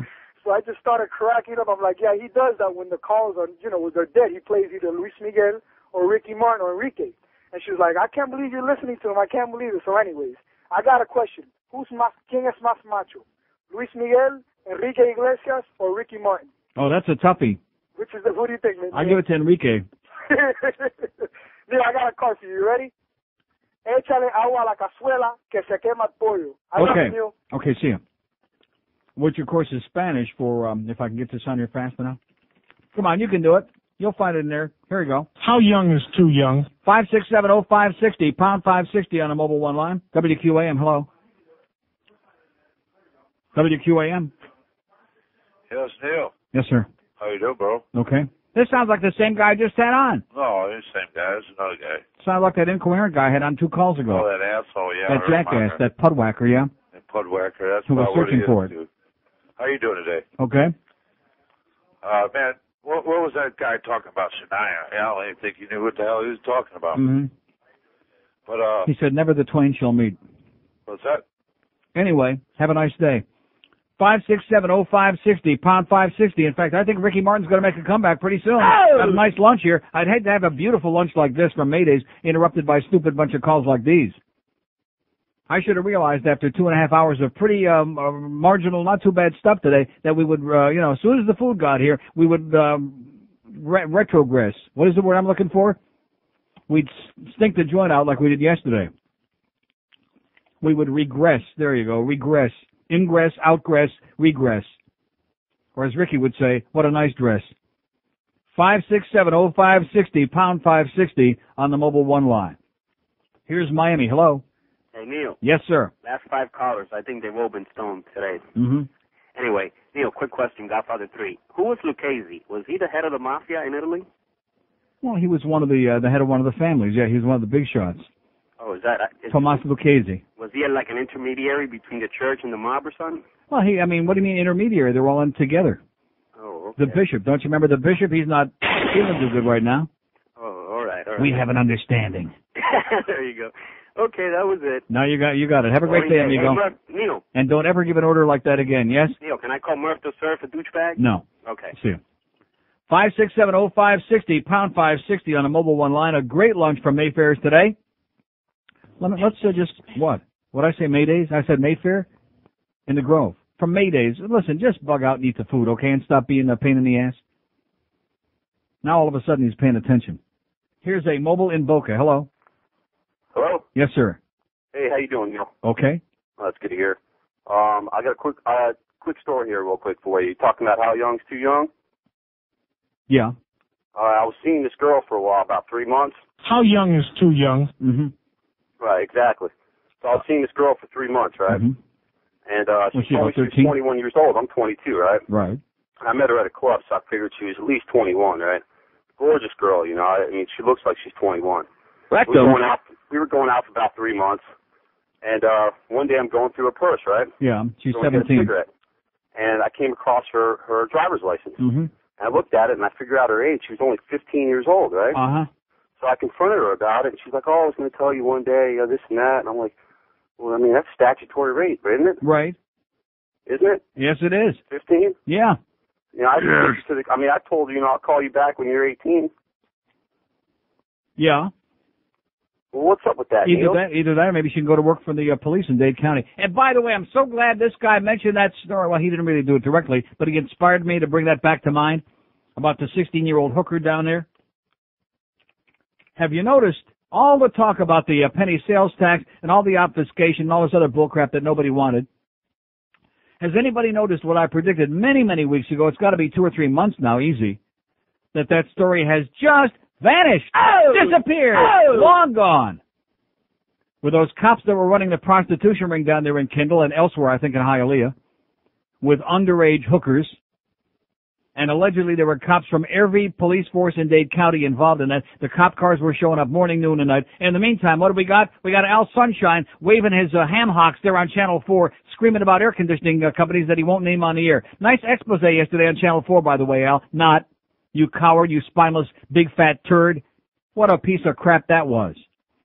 Yeah, well, they originally were in Boca, now they're in somewhere else. But did they mention it on the air? No. So what kind of service you're providing for the public? In the meantime, where's the expose? Oh, I got a jalapeno pinga caught in my pepper in my throat. Like that. No, seriously. Where the hell's the follow-up on that story? Just vanished. Just disappeared. Just like I predicted as they swept it under the carpet. All the great journalists we got in this town. The investigators. Yeah. Like Ike Seaman. And all these other brilliant reporters we got in this town. Just kind of slipped through their fingers to follow up on that story. I mean, after all, she was at least 16 anyway. 21 before 1 at 560 WQAM. Hey, guess what Nick's got? Now. Hey, listen, this will make you gag. Like that. Yeah, it will. You're supposed to light it, not stick it down your throat. And the cigar, too. Man, what's up with your gossamer spoker? It's a special day here at Disney World when the screening days meet the rest of the girls in the closet no more. That's what gay day All right. It's a day of fun when we wear red shirts, and when we all come, you can hear the squirts. We can tickle and tease with our manicured goatees. It's a gay day after all. We'll be holding hands in Adventureland and watch the Liza Minnelli marching band. We'll make Tourist Street with a kiss on the cheek. It's a gay day after all. We can wear tight shorts made of gold lame and wear mascara like Billy Zane. We can mince away as we prance and sashay. It's a gay day after all. MGM will have a celebrity ball hosted by Rip Taylor and RuPaul. There'll be Merlin Monty Rock, not to mention Pete Hawk. It's a gay day after all. It's a gay day after all. It's a gay day after all. It's a gay day after all. It's a gay day after all. What's that you got hanging out of your shorts? Yeah, I don't want to say that Joe Costello is getting a little bit out of control, but he's already sucking around for free Dolphin tickets. I don't want to say he's getting out of control. At least he ain't wearing that obnoxious Yankee uniform today. Thank God for that. Oh! Good thing you didn't ask yesterday when you were wearing that thing. We went into the break. We had 48 calls on the board, and now there are 2. We had 175 people lined up on here just dying to talk to me. And we go into the break, and now they all just run away. Thank you so much for really hanging on there and sticking with me. But guess what? I got Ricky Martin in my hand right now. 567-0560, pound 560 on the mobile one line. Here's Miami Beach. Hello. Hello, Neil. Yes, sir. All those Pascunaks that give you a hard time, tell them to go shinny up a tree. Yeah. That's it. Okay, thanks for your great material. Like I said, we had 1 call left on the board because that one doesn't count. Here's a mobile in West Palm Beach. Hello. Mobile in West Palm. Mobile in West Palm. Sounds like you. Calling. What is Neil? it? Yes. Oh, God.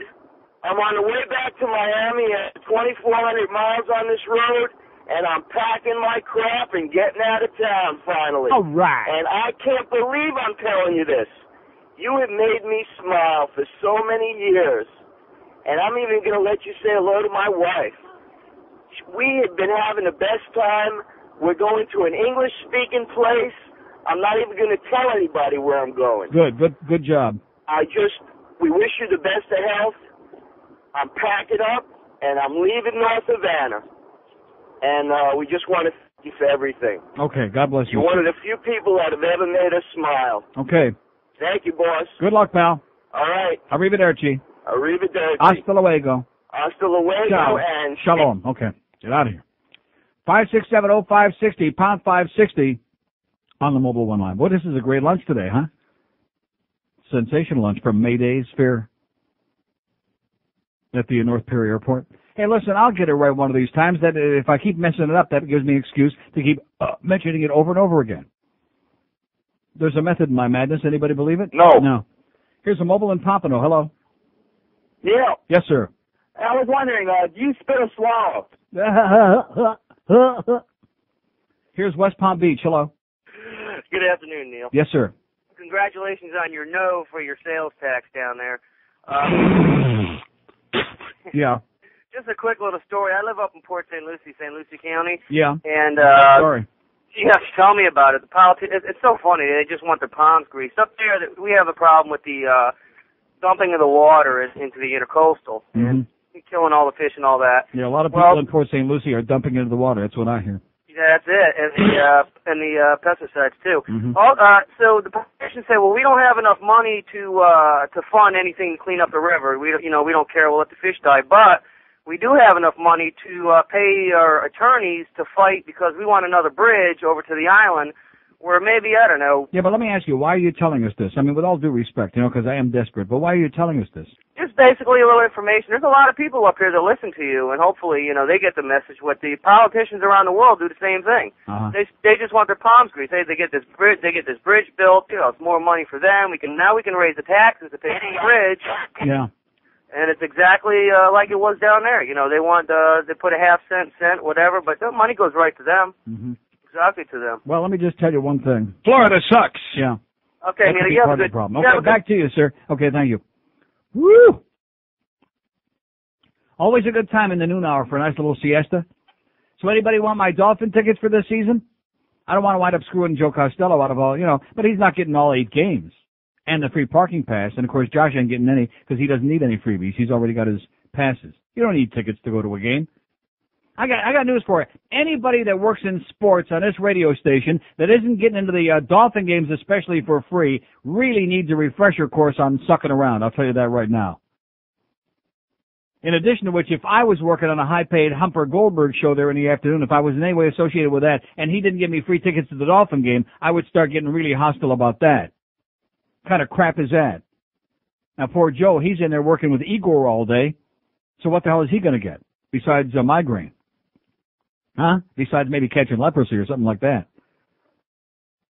Well, you got to feel for the guy. When you have leprosy, most people don't want to get too close to you. That could be the problem.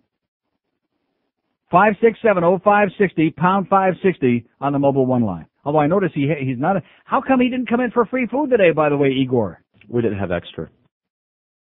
We didn't? All this was ordered. No extra today, Igor. Sorry. You know what I'm saying? Yeah. Okay, maybe next time. Here's a lady mobile in the Gables. Hello. Hello? Yes, Ian? ma'am. Hi, I just called to let you know that I've listened to you for years, and obviously that his girlfriend has no clue as to what is really good. Right. All right, that's it. Have a great day, Neil. Thanks. See ya. Bye. Yeah, she's just another dumb bitch, that guy's girlfriend, who hasn't got a sense of humor, like most of the women in this town. That's why we have a 1.6 share in women. We got 55 billion men listening out there, no women. None. About 10. That's why when I came out today and I said, is Drew a Jew on a guiding light? And they don't know what I'm talking about. Alan Spaulding, his heart keeps stopped beating 50 million times in the last 2 days already. It stopped beating, and he keeps coming back to life. And they bring on the new Harley back just in time to spring forth with that little boy, which I'm the only. And amazingly enough, they had, for the first time in soap opera history, they had a person replacing her while she was pregnant in real life, by the way. A person that looked just like her. For the first time in soap opera history. Oh! Do we have any women calling about that? No. No. They're too busy waiting to find out what channel Oprah's going to be on. That's a cult. It should be banned. That whole Oprah cult of a bunch of simpleton, idiotic women. If Oprah told them to go to the top of a 50-story building and jump, they'd all be doing it hand in hand. They'd be crowding the goddamn elevator. They'd be jamming it. Idiots. Here's Coral Springs. Hello. Neil, how you doing? Pretty good, sir. Good. I just got back from San Antonio, Texas last night, and on the way driving through, I figured let me stop in Biloxi, Mississippi, and see what all this. And how was it? It was actually great, Neil. Huh? I'd been to Biloxi just before all this gambling stuff started. Now you've got a town right on the water. There's a new casino there called the Beau Rivage, and went in. It was great. I stayed in a hotel across the way. And there's people out at night, and it's safe, and there's casinos all up and down, and everyone's having a great time. And this was a hellhole. I mean, it was a toilet. Yeah. And I just think you should start ranting and raving some more so we can get some I'm not down going to here. rant and rave anymore. You think I'm going to waste my energy on that? It's not going to happen here, sir. There's no point. Well, what do we have to do? Wait for all these, old people to die No, first? it's not the old people. It's the young people like Governor Bush and Bobby Butterworth and the Herald and the Sun Sentinel. It's all the middle-aged, goody-two-shoes, Bible-thumping, hypocritical, self-dictating assholes. These are the ones who are keeping this place in the dark age. Well, don't you think if some of these young people got out and actually voted, maybe that would help? Well, when is that election going to take place? I don't know. I have no idea. It's not even on the ballot. It's not. Exactly. That's my point. It's not going to happen. Just It's a shame. It's criminal. It's a shame. And there are guys like Robert Steinbach at the Herald this morning crying and, this is turning into a toilet and wondering where the money is going to come from. We're talking billions of dollars that we're saying no to because there are a bunch of special interest people that want to keep a death grip on this town and keep us in the dark age. That's why we have no casinos in this state. Well, a perfect example is Biloxi, Mississippi. Yeah. Let's open one in anywhere. Even a bunch of rednecks in Biloxi have got enough brains to realize that it brings in tons of money and that the people that run the joint aren't going to put up with any crap. Oh, Christ. All right, Neil. Thanks, bud. Good luck, sir. I'll see you in Vegas. Not in Biloxi. Not for me. 567-0560, pound 560. In fact, that David Horrell from Pompano Park, he asked me, you want to go to Biloxi for free? Our company owns the casino there. I said, are you going to be there? He said, maybe. I said, no. No, thanks. I said, is there any chance that you might be there? He said, well, maybe. I said, no, I will not go there. No, seriously, how could John Penis bring that man into this building? Can you see the things that are growing on the walls in this studio since he left here this morning about 9:45? No, sir, he makes Chris Bathhouse look sanitary by comparison. He makes him look appetizing. I'm serious. Oh, you didn't see this guy. You didn't see David Horror Show? Igor on a bad day. Igor with a bad case of the squirts. That's David Horrell. I mean, our sales department there. Oh, and by the way, you want any more numbers from Todd Dreck's home phone number?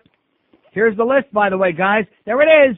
All the salespeople, their home number, their work number, their cell phone, their pager, their shoe size, their address, who they're sleeping with. Roy! Stuff like that. Oh, I didn't mention that. I want to give you a kiss. Yeah, him too. So anyway, what's the second number in Todd Dreck's home phone number, huh? We're going to give that tomorrow. In fact, every day on the show, sometime during the show, we're going to give another number in Todd Dreck's phone number, and his cell phone, and his pager, and his goddamn home address, and all his relatives. Because he is the Antichrist. He's the chupacabra. Talk about truth in packaging. If there's anything such as walking Dreck, that's the guy. Here's a mobile in Miami. Hello? Hi, Neil. Yes, sir. Hi, great show. I had a couple points. You had mentioned yesterday something about spraying of Florida is that for the canker? Fungus. They got a new fungus among us here that they want to turn loose to kill the marijuana plants. And unfortunately, what they're not admitting is that it's a fungus that doesn't go away. It also kills like certain, like tomato plants and other kind of produce. Yeah, I was going to say, it concerns me because I'm saying, I live here and is this stuff been tested that it's not going to harm humans, or are we going to find this out like Vietnam 20 years later? That it's a poison, toxic poison. Yeah, it's like Agent Pink, Right. Also, there was an article in the paper. I happened to just glance at it as I was running out of the house. It's something like the traffic director now is promoting an idea to abolish all tolls except for, or charge commuters, single commuters a tax, and people that use public transportation ride for free. Did you see anything like that? No. You may want to check the Herald. No, I don't. You might want to snoop around with that a little bit. And one other thing, all the people in Dade County, you did a great job, and you see what happens when you get off your butts and you go vote. You got to vote on everything to get things to go your way. Okay, God bless you, sir. Have a great day. Okay, now stick our heads back in the sand and let's hope for the best. 567-0560, pound 560 on the mobile one line. It's not just the 1 to 2 hour. It's a phenomenon. We have no more jalapeno peppers? A conspicuously small ration for some reason. I ordered a whole order. Yeah. Mark. But we got like a mixed bag of onion rings. Last time I had them, it made me real sick. They're very good. Maybe that's why. But Maybe they're trying to save your life. Well, who the hell's asking for that? I want some more jalapeno peppers, man. They're great. Anyway, ancient pollen may link Shroud to Jesus. Two scientists in St. Louis say that bits of ancient pollen found in the Shroud of Turin offer evidence that the mysterious cloth with the outlines of a human body is indeed the burial cloth of Jesus Christ. How do you like that, huh? They found the pollen is what it was. Maybe he died from allergies. Oh, my God. The finding being presented today at the 16th International Botanical Congress in St. Louis clashes with carbon-14 dating a decade ago that indicated the shroud dated back only to the 14th century in Europe. The finding is likely to generate enormous interest among Getchkis who passionately believe in the cloth as a Christian relic. But this new evidence is unlikely to convince skeptics who have long challenged the shroud's history. So there you go. More Bubba Mices for the weak-minded. Here's Miami Beach. Hello. Miami Beach. Hello, Neil. I just wanted to say you're an... Okay, great. Thank you. 567-0560, pound 560 on the AT&T wireless line. Here's Miami. Hello. Miami. Hello. Yes, sir. How are you, Neil? Okay, trying to keep this crowd awake. I hear you. Some of your callers are from the 14th century. Yeah, Europe. Exactly. Jesus, I wanted to speak about... Well, here. What do you expect? It's true. I wanted to speak about two things. First is the Blair Witch Project, which is a goddamn hoax. Yeah. How come we're not getting a bunch of calls on that today? All kinds of big articles in the paper. They're gross out. Huh? Yesterday, everybody was freaked out about it. Yeah. But they should start renting some movies such as American History X, learn something about film in general, and then about people in general, not some hoaxed out Blair Witch Project. Mm-hmm. Second is the fraternity issue. You had mentioned that today. I know you don't like bringing up past shows, but I'm an ex-president of my fraternity in New Jersey. Okay, great. 5670560, pound 560 on the AT&T wireless line. Goes to show you, when you go to a fraternity, you become a potty mouth and you can't control your language and you get bleeped off the air, and then we move on to the next call. That's what happens when you go to one of those stupid, damn, dumbass fraternities, okay? You become sophomoric and juvenile and you start saying all these things. 5670560, pound 560 on the AT&T wireless line. Here's a lady in Pompano Beach. Hello. Call me back. Call me on a real phone line. We got the hollow sound back again. Let's hear it for Southern Belle. Let's hear it for Jack Reed and his make-believe Radio Shack equipment we got in here. A phone system from hell. 5670560. See, things were going along much too well for 2.5 hours. I should have known that sooner or later, probably sooner, it would start sticking up the joint. 5670560 and pound 560 on the AT&T line. So when's lunch coming? Here's a lady mobile in Coral Springs. Hello. Hi, Neil. Yes, ma'am. Just wanted to let you know there are a few ladies out here listening. No, not too many. Just a very, very few, and most of them won't admit it. At least I commend you on having the guts to admit it. No, but it's a closet thing. And I also watched The Guiding Light. All right. And I've been away all week. And what happened with Reva last week? I've been gone for a whole week. Oh, that Reva storyline, they got to stop with this already, okay? It's so ridiculous. It's and ridiculous. Then he's fencing, the prince, he's fencing, or the duke, or whatever the hell he is. They're fencing, and along comes his brother, and he changes the tip on the end of the sword, and they come back from a coffee break, and they're fencing, and he spears Reva in the side, and she's going, oi, and now he's framing his sister with it. It is so ridiculous, that part of it. In the meantime, Alan Spaulding had a heart attack, and I knew that. And they do the whole thing, and he makes a big comeback. They go for a angioplasty or whatever the hell they call it, angiogram. He's okay. He's going to be great. He's lying there. Oh, all of a sudden, he goes into cardiac arrest. The real Harley comes back. She springs loose with a baby. She's delivering the baby just while Rick has got the things on Alan's chest and is trying to bring him back to life again. All of a sudden, here comes the baby. Here comes the heartbeat again. And Philip brings in the little baby. Here, Dad, here's the baby. And Alan opens up his eyes at the end of the show like that. Oh, that's so cute. Isn't that corny, huh? Yeah. And in the meantime, at least we made a little improvement there on Matt anyway, who looks more than like 10 years old. Oh, is there a new Matt? Yeah. Oh, I didn't see him. Oh, yeah. Oh. I give him about an 8 on a scale of, he ain't too bad. He's certainly an improvement over that 5-year-old kid they had on there before. Well, Vanessa looked like his mother before. No, not that Matt. Isn't this kid's name Matt? Maybe I got the wrong name. Oh, no. What's his name? No, that's not Matt. What's his name? You mean Drew's brother? Drew's make-believe brother, right. Yeah. Drew the Jew, her make-believe brother. Yeah. And then she gets into a big song to dance with Jesse because, her religion is more important than the rabbi's concerned that he's a goy, and it's a goy, and all of that business. She looks about as Jewish as Heinrich Himmler. And before that, she would have done anything in the world to have Jesse. Now she has Jesse, and now she won't marry him because she's Jewish. Right. Really. Exactly. It's ridiculous. I don't know why we keep watching it. We're hooked. We can't turn it off. I know. I don't watch it's like Channel 4 News. I hate it, but I can't turn it off. I know. Well, I want to let you know that we're here, Neil. We always listen. Thanks, sweetheart. Okay, I love you. Say hi to Bert Bauer. Yes, I will. Okay. Bye. Bye-bye. 5670560, pound 560 on the AT&T wireless line. Let's see, 1959, 40 years I've been watching The Guiding Light. Let's hear it. Oh! Pretty sad commentary, isn't it? Uh-huh. Back in the days when the soap operas used to be 15 minutes. All you punks out there today, you can't even imagine a TV show being on 15 minutes. No. You can't even begin to imagine that. 15 minutes. We had the Search for Tomorrow at 12:30, which, what the hell was her name? Joanne Tate. That was her name. And the actress that Mary Stewart, who played Joanne Tate. Now she's Aunt Maid on A Guiding Light. Anybody buying that? No. What a memory, man, for unimportant stuff. If I could remember the important things, I'd be a multimillionaire. But crap. No, seriously. I have the greatest memory for meaningless crap of anybody in the world. I can tell you the names of horses that won 30 years ago at Hazel Park at Jackson Harness Raceway. Here comes the Happy Trip with Ray Crunk Jr. driving on the outside. Pulls away and wins by 10. Nice going, Ray. Oh! This is the most disgusting program. Yes. I urge everyone to complain to this station.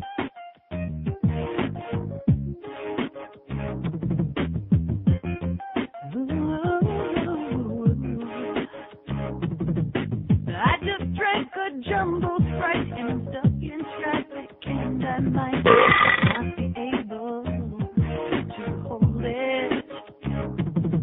With every bump, I think my bladder will pop and it's 27 miles to the next rest stop. Baby, baby, baby. Oh. My bladder's saying let's go. Yeah, while my back cheeks float. There's an empty by the seat, and I'll try to be discreet, making wee-wee in a bottle. I hope the truckers don't see me when you're stuck inside your car and your urethra's in a knot. You gotta make a urination, grab a bottle and squat. Got a wee-wee in a bottle, baby. Get your foot off the throttle, honey. Got a wee-wee in a bottle, baby. Go, go, go, and let it out. I like the wee-wee. Baby, go, go, go, and let it out. Squirt, squirt. You know, right up until this moment, it's a topic I never really thought of before in my life. Right up till now. You know what it is? If a guy's got to take a leak in a car, he's driving along on the, down the road. Hopefully not on a little road where there's a lot of traffic. But if he's desperately got to take a leak and he's got an empty bottle, no problem, right? He can just whip it out and do a little squirt, squirt right in the old bottle, in a plastic cup, whatever it is, in any kind of container. But now if a woman's got to take a leak in a bottle, huh? God, what a mess. Too bad. Here's a lady in Pompano Beach. Hello. Not if you have a funnel. Hello. Hello. Yes, we'll get a funnel for you. I'm sorry. Yes. For me. Well, for anybody. This is my first time calling you, Neil. I just wanted to tell you, I'm from upstate New York, and I've been down here for 6 years. You're from upstate New York? Yeah. And where might that be? Are you familiar with the Adirondack Mountains? Oh, that's not upstate New York. That's like way upstate, yeah. That's way up there. I once went to camp when I was 16 years old in the Fourth Lake in the Adirondack Mountains. No, I'm from Lake George. All right. There you go. Anyway, it's my first time listening to you. My boyfriend turned me on to you this morning. Right. And I've been listening to you ever since. And I just am amazed by you. You blow Howard Stern out of the water. Exactly. You really do. And I don't need 75 lesbians in here to help me do a show. Of course, he's making $75 million a year, but that's okay. And well, so soon you will be too. I'll squeeze by. Hey, just get over to the FM, just that's all he did too. Mm-hmm. But I was just wanting to know when you were talking about the gambling casinos and everything down here. When you were talking earlier to that gentleman. Right. And it could be maybe because we have to support the Cubans. What does that have to do with it? Well, where else is all our money going to? Supporting the Cubans. There you go. There you go. Mm-hmm. Right. Where are you from here? And the Colombians. I beg your pardon? Are you from here? I'm from Havana. Havana. Cuba. Well, I'm sorry. That's okay. No offense. I hope no offense. Okay. Have a great day, sweetheart. You too, honey. Don't do that again. Hey. 56705. She doesn't like you Cubans, George. That's okay. She's from the Adirondack Mountains. I'm from upstate New York, the real upstate New York, from Rochester, which is what real upstate. See, people, when they say upstate, people who live in New York City, they think upstate is any place north of Yonkers. That's upstate. Guess what? Wrong. Upstate New York is like anything west of Albany. Albany, Schenectady, and Troy. Anything west of there, that's really upstate New York, where it bends to the west there. Rochester, Canandaigua, Geneva, Buffalo, Batavia, Depew, Syracuse, Fredonia, Hamburg, Schenectady. No, I left that out. Binghamton. Now we're talking Ithaca. Oi! Right. That's upstate New York. So when am I getting paid? Paid for what? The lady says that... Are you going to start being a goddamn uptight professional Cuban again? Well, what are they talking about? All those terrible things you said about your Cuban mother? Has nothing to do with being Cuban. Yes, it does. It has a lot to do. Not. It sure as hell does. We'll find something for some reason. Not her. Oh, I'm sorry. Well, maybe she's not. Maybe she's a ringer. Maybe she's Puerto Rican. Oh. No, she's white.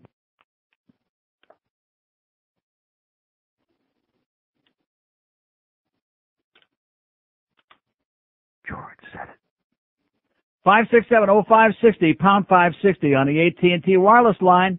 George said that the Puerto Ricans aren't white is what he said. I heard him say it real loud. He said Puerto Ricans are Schwarzes is what he said. Those were his exact words. There might be some white ones. Here's a lady in Pembroke Pines. Hello. Hi, Neil. How Yes, are you? okay. Another lady listening to you and also All right. Guiding Light. Great. But the reason I'm calling you, a guy just came in that works with me and said that he'd heard you talking about Blair Witch and he couldn't get to a phone. But Right. that is now my sore point because I totally hated that movie. Good. And the more people that you and I can tell not to be Yeah, caught in save your money. Don't waste your money. Go rent a decent movie, which this one isn't it. Yeah, because I don't know if you know any of the like pre-hype that they had going. Oh, yeah. But they have a complete website that gives you a whole different picture. And there was also a special on the Sci-Fi Channel called The Curse of the Blair Witch. Right. Which I got totally sucked into because my mother saw something about it in People magazine, and then it was supposed to be the scariest movie of all time. Oh, yeah. Oh, no, really, that's what it said. I hear it's a piece of crap. That's what I hear. Yeah, and I'll tell you, if that was scary, I hear you got to be some kind of a Mongolian idiot to sit through it. or to think it's scary, Mhm. it is not in the least bit scary. But if you want to check out something yourself or anybody else, Yeah.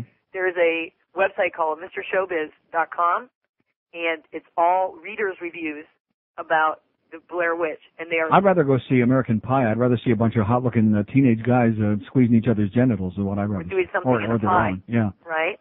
But all the reviews on there are so negative. So you need to, if you're interested and you want to know about it, everybody out there, go read it because they'll tell you how bad a movie it was and how you're just going to get sucked into the God hype. bless you, sweetheart. Thanks for the warning. Wait, Neil. Go ahead. I also heard that you were asking if Drew was Jewish. Well, I know she's supposed to be, but I mean, have you ever seen anybody so goyish looking in your life? Well, yeah, and didn't Jesse look a little funny with the yarmulke on? Yeah, here's a Jewish chick with this, and here's a Puerto Rican guy that's got a yarmulke on. Here's this little Midwestern town, Springfield, which was somewhere in the Midwest, and they got a Puerto Rican mafia family. You ready for that? That's got like only 3 members in it. Well, because 2 are dead. Right.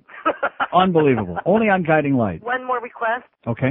Is there any way you could play Prison Bitch Okay. for the Miami Dolphins? And say hi to Papa Bauer. And Jeff and Greg. Okay. Bye. Bye. 5670560, pound 560 on the AT&T wireless line. And speaking of American Pie, how young is too young? He's out of control. He's, you know, and that, what a disservice. We get wound up for the week with Mandich last night, 6 to 10, 4 solid hours of this radio genius. And now tonight we got the Marlin crap back again. Oh my God. I guarantee you put Mandich on there from 6 to 10 every evening, and those nighttime numbers will go skyrocketing up. Is there any doubt? No. No. The greatest ex-jock sportscaster in the history of the United States. I don't want to pee on his leg too much. You know what I'm saying? Were you fudge packing? No. But this guy, he's just a gem. A diamond in the rough. Here's Hialeah. Hello. Neil. Yes, sir. Oh, there's that phone. Call me back. Now it's on line 5. It's on line 4. This phone system is a piece of crap, Greg. Thanks so much to the Beasleys for giving us the very best that money can't buy. Even Neisner's, Woolworths, they wouldn't have carried crap like this. You know what I'm saying? Yeah. Here's Pembroke Pines. Hello. Hello, Neil. Yes. I'm not the father of my children. Thank God. You know, I went up to By the way, Toronto. she had some old bags listening to her, Dr. Laura. That in the show book. is great for laughter when she rips people like, well, what are you doing? She's knocked up a Yeah, friend. the show is for man-hating women. Yeah, that's what that show's all about, for women who You know, hate men she like rips poison. people, well, you're 16 For and bullfights. pregnant. What are you going to do now? Uh-huh. Anyway, I went up to Toronto. Like Judge 2 weeks ago. Judy. It was a great experience except for one thing. Yeah. You wouldn't believe who had the streets blocked off there. Dun, dun, da, da, da, da, da. He was making his appearance there. They had the whole freaking Young Street shut down for this. When was this? Like the end of June. Oh, And these people were fit to be tied. yeah. That was the worst part. You're talking about Ricky Martin? She was there? He was there. Uh-huh. They had a big poster, life-size monument of him on top of They should have moved him over east one more block over into Church Street instead of Young Street. He'd been a lot bigger over there. And how about the big news today? Did you hear who the Panthers re-signed? Yeah, we got the Stanley Cup wrapped up, baby. We got the project. We gotta send him to the project. Chris Wells, baby. Can you please tell me why in their right mind they would even re-sign this guy? You want me to give you an honest answer? Yes. He's got naked pictures of the Murrays doing it with a billy goat. And I run into more people who talk like Brian Murray. Yes. Shuffer and Shuckertash. Don't pick on the spokesman. Okay, well, go Panthers, go. Yes. I need 3 requests. Yes. 3 requests. Okay, that should take us up till 2. They're short requests. Yeah. Goldie, Jim Mandich, and the Jeb Bush cart, all in a row. Okay, see ya. What does that mean? All in a row. Oh, wait a minute. Oh, you know something? He said Goldie. Bad move, pal, because there's nothing in here under Goldie. Now, if you look under Geldy, You might find something like you might find up the butt. Yeah, that. 5670560 pound 560 on the AT&T wireless line. Guiding Light is great. The Blair Witch Project sucks. We just took a poll. 7,500 people that went to see it. Only 7 liked it, and they're all demented fools. They're all going like that because they got sucked in by the puke cam. Here's Hialeah. Hello. Is it working this time? Yes. Oh, God. Sorry about that. That's okay. It's our 5 and dime phone we got here. Neil, you are God. Yes, I am. You're the best. Neil, God. Hey, about that pee thing, it made me think of something. I read in Playboy. You know, it's illegal to sell pee. Really? Because people are selling it so they could test, like for doing drug tests. That's right. I never thought about that. There's a company That's why so many people have a yearning for it. There's a company that they make packets and they'll sell it for like $60. You know, this obsession with law enforcement and politicians about marijuana in this country, it's a mental illness. Anybody who's upset about anybody smoking weed or having it in their system, these people need to be locked away somewhere immediately. Absolutely. Hey, and I got a along with David Horror Show. Yeah. I got a Paul Casanova spy report for you. That guy is so dense, but I want to make sure that I'm not the wrong one here. He said that a ground rule double was when the ball bounced over the fence. That's an automatic double, isn't it? No, it's a ground rule double. No, well, Joe Angel said, and maybe he don't know baseball, but he said a ground rule double is pertains to that field. Like if you got the ivy, if it gets lost in the ivy or something, that would be a ground rule. He's wrong. Sorry, Joe. A ground rule double, there's several definitions. It can be if a fan reaches over and touches a ball. If it bounces up toward the stands, that's a ground rule double. It can be if a ball bounces up over the fence, that's a ground rule double. And it can also be what you're saying. If it gets caught in the vines at the Wrigley Field, that's a ground rule double. Well, then there's no such thing as an automatic double? I never heard of that in my life. Where the hell did he come up with that? I don't know. That's what Joe Angel said. Well, he's full of crap. In closing, I love Britney Spears. Put him in the lost column, yeah. And if I ever met her, in the words of Jim Mandage, I'd like to say... well, yeah, but now I just went to that other thing, and now you're expecting me to be that quick. I'm supposed to say... How young is too young? Get out of here. Hey, Neil. Yeah. Where did you get that thing where the guy goes, oh, man? 5670560, 560. And you wonder why they're going to see the Blair Witch Project? They had golf on TV last night, and you're wondering why they're going to see that piece of crap. They're bored, man. They're looking desperate. They're searching. They're reaching. They're squeezing for it. Why do you think we're sitting here watching a stupid cartoon on MTV long after the naked flesh is gone? Where's something good on there? Where's much music? Maybe they got naked teenagers on there. Something, anywhere. Huh? What do they got? Searching desperately. Oh, they got some. Oh, look at that. Look what they got on there. Oh, get her out of here. Where's Austin Powers when we need him? Oh, Alonzo, you're so big.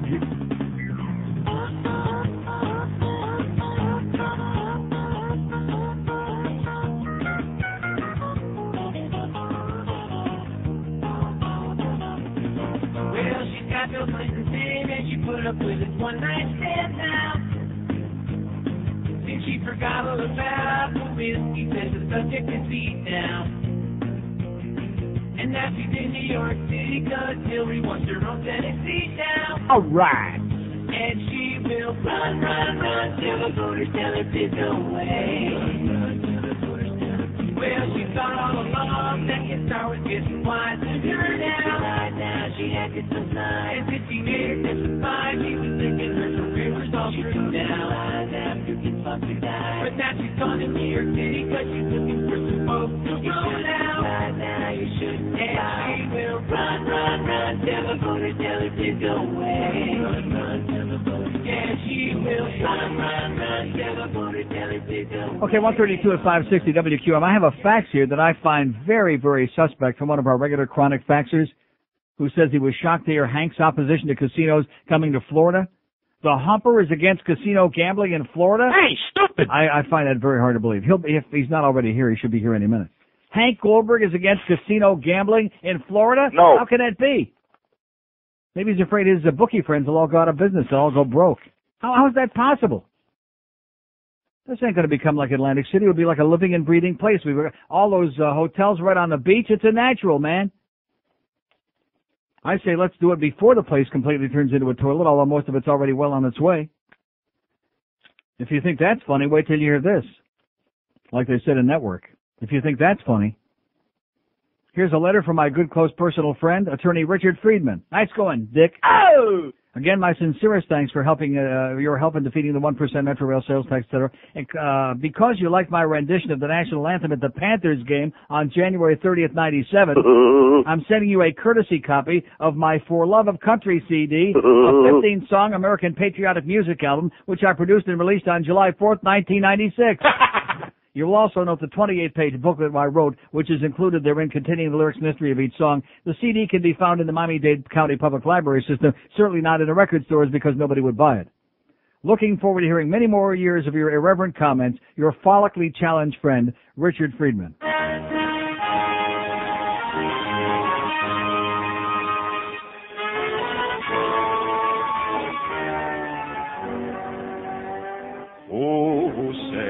Can you see by the dawn's early light what so proudly we held at the twilight's last gleaming, whose broad stripes and bright stars through the perilous fight for the ramparts we watched were so gallantly streaming. Okay, don't quit your day job, Dick. That's all I can say. Oh! You're against casino gambling in Florida?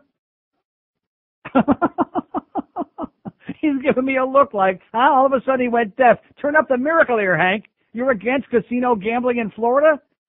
I told you I didn't believe that. Did I believe that for 1 second? No. Some agent provocateur, some Farbissina Goy sends me a fax which already has little pieces of paper in a wastebasket where it belongs. Some asshole from Total Flooring who's a chronic faxer. That guy, that idiot, that jackass. Just another guy trying to stir the pot. How about trying to smoke it first before you stir it, pal? And as far as Dick Friedman is concerned, nice job, man. Nice hairpiece, too. That's our poll question. Who's got the worst hairpiece, Bob Eisenberg or Richard Friedman? Now, there's a toughie for you, baby. Yeah, we're going to do a poll on that 4 hours tomorrow. And by the way, if you want Bob Eisenberg's home phone number, it's Beechwood 45789. I'm never going to let go of that list, okay? I'll tell you that right now. I got the list, and it's, I'm going to pay big dividends, I think. We're going to start getting some real copy in here. Where's the list? Oh, and speaking of important people, I was just thinking about this guy yesterday. I was watching my stocks fall to the bottom of the barrel. The great Ted David from CNBC, who just came back to the airways from vacation, but can't get enough of me. You see what the Nasdaq is doing here, and you're sounding all happy. The Nasdaq's down 52, man. I'm not even looking at it. That's why I would try to maintain a positive attitude on the air, which is why I don't watch your network while I'm on the air. I wait till I get home and I get all depressed. Hold on while I turn down my computer. Yeah. The Dow is only down 12.5, and the Nasdaq's down 52. Well, you know something? I basically am out of the Nasdaq, so who cares? You know, not that I want to sound selfish, but.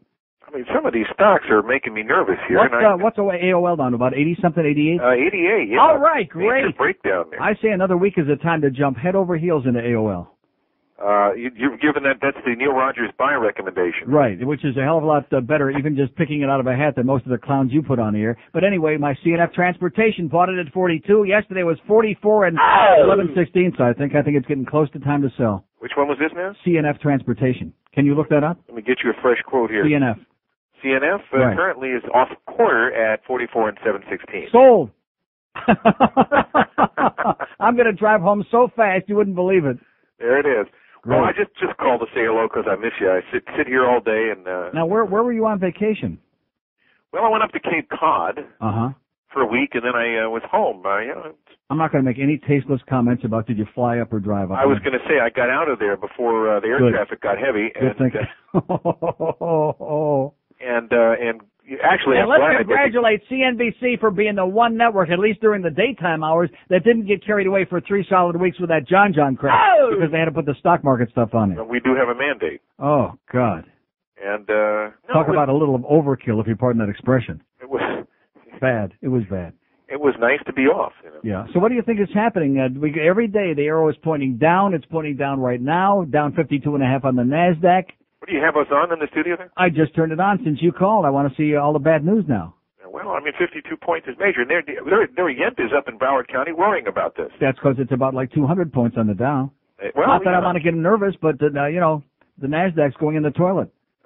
Well, why not? I mean, these stocks have just become overpriced. They're overvalued. Many of them have no earnings. But none of this makes any sense. What doesn't? That it's selling off, or that they rose to this level to begin with? That we're having this whole sellout. Well, that didn't make any sense, and neither does this, because Alan Greenspan had like 2 sentences in his speech that they didn't like, and then because one of the stats there came out, and which they later modified and said that it wasn't all that bad anyway. Right away, it looks to me like this market is looking for an excuse to sell. Exactly. That was the employment cost index you're referring to. Right. That's right. Right. Yeah, but the point is, and I ask this of every guest I have. So if Greenspan pulls the trigger for another quarter point, so what? And nobody seems to have an answer. And they're looking for a reason to sell because it's all blown up way out of proportion. Well, that's the point. I think the reason is these stocks are way overvalued. Yeah. And whoever bought companies that don't have earnings? Right, like AOL. Well, actually, AOL has some earnings. Amazon. How about Amazon.com? No, they don't have earnings. Yeah, actually, they do. Do they? Yeah, I mean, and Amazon is off 3 and change right now, 90 and 15/16. Yeah, they have. But I mean, some of these companies have no earnings, and when you get the CEO on the air, and you try and Neil Rogers them, catch my drift, right? They buck you, and you finally have to say, sir, an awful lot of people have poured an awful lot of money into this stock today. I want an answer. And they say, we just sold most of our stock yesterday, so what do we care? Yeah, well, no, and then they basically say, we won't have any earnings on paper for 3 years out. Right. But they don't want you to know that. It's called a wing of prayer and a hope. Well, anyway, so that's why it is what it is, and I just wanted to say hello, and can't wait to get down there in December. Now I noticed, this is the last time I'm going to mention Joe Kernan you, because I noticed that the last 2 times you called, I mentioned about the hours he works.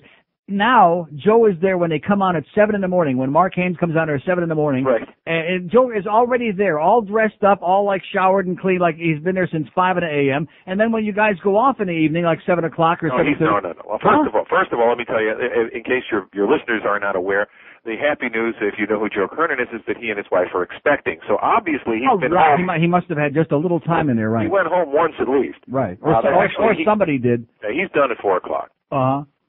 He's done at 4 o'clock. So. Yeah.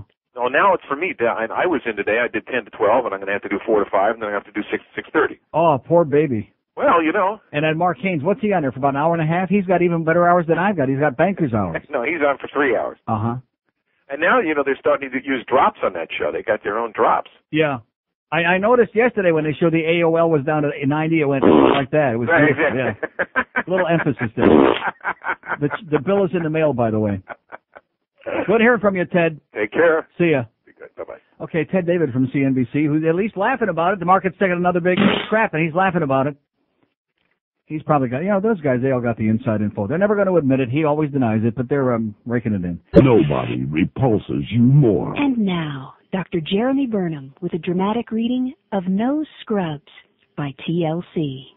Dr. Burnham? A scrub is a guy that thinks he's fly, also known as a buster. Always talking about what he wants, just sits on his broke ass. So no, I don't want your number. No, I don't want to give you mine. And no, I don't want to meet you nowhere. No, I don't want none of your time, and no, I don't want no scrub. A scrub is a guy that can't get no love from me, hanging out the passenger side of his best friend's ride, trying to holler at me. No scrub. No scrub. No, no. No scrub. No, no, no. No, no, no. No scrub. No, no. No. No. No. Okay, 146 is 560 WQAM. Yeah, TLC, man, they make me want to... Oh, God, do I hate TLC. Now that I'm watching all this MTV stuff. Almost as much as Limp Wrist Dick Biscuit. Oh! And like I said, you can watch that video 6,000 times. They don't say ass. Stick it up your ass! Stick it up your... Hey. What? On the lyrics, it's stick it up your hey. So the ass is implied. Well, that's what I'm saying, implied. But they say ass and ass all the way through it. See, there you go. Even Sally had the code to say that was many years ago. I don't want to hear that crap. It's garbage, okay? They say all the other words all the way through. If they didn't say nookie and nookie and cookie and nookie 50,000 times, crap. Chomp on this. 5670560, pound 560 on the AT&T line. You just wanted to get to be number one on the last day that the Backstreet Boys, and you're just hoping it'll knock them out there on the last day. I got news for you. No chance. I know who'd win in a fight. Yeah. I got news for you. AJ kick ass on all of them. Puerto Rican. Did you say kick? Kick. No, that's Nick. Rhymes with lick. Here's a mobile in North Miami. Hello. Mobile in North Miami. Yeah, Neil. Yes, sir. Long-time listener, first-time caller. All right. Too bad most of your callers miss all your one. They what? Half of your one-liner. What is it? Goes over their head. Okay, goes over their head, but if you had a phone that I could hear. Bad phone, pal, okay? Take it back, get a refund. I can't understand a word you're saying. Call me back, please, on a real phone. That's right. Most of my material just floats right over everybody's head, but I'm enjoying it anyway. 5670560, pound 560 on the AT&T wireless phone. Oh, I never played prison bits today. Well, we still got time. I'll slip it in there. And the bit too. Here's a mobile in Sunny Isles. Hello. Hello. Yes, sir. Yeah, Neil. Yes, I am. Good. Hey, listen, I wanted to tell you that I agree with you, and there's no white people down here in Miami Beach. Yeah. There's not even one. What do you mean Miami Beach? Well, you tell me any part of I'm in Dade Miami County Beach right now. except for Kendall. You tell me a part of Dade County where there's more than 3 white people, and I'll go take a look. I'm saying I about had a heart attack. I saw one. Where? Like I've been driving around for 2 Gables. hours. Aventura, the Gables, yeah. Yeah, stuff to give me a migraine. West Kendall, all the Jews are out there in West Kendall, all jammed in there together, yeah. Well, I praise God for those Jewish people. Yeah, that's right. And if anybody out there disagrees with you, I think they should be sent to a guillotine, open public for everybody to see. Okay, including the mayor. Okay, God bless you. Mayor Steerheim, he'll be right in his behind. 567, what do you say? 5670560. Next time Ted David calls in from CNBC, well, I better not say it because then he won't call again.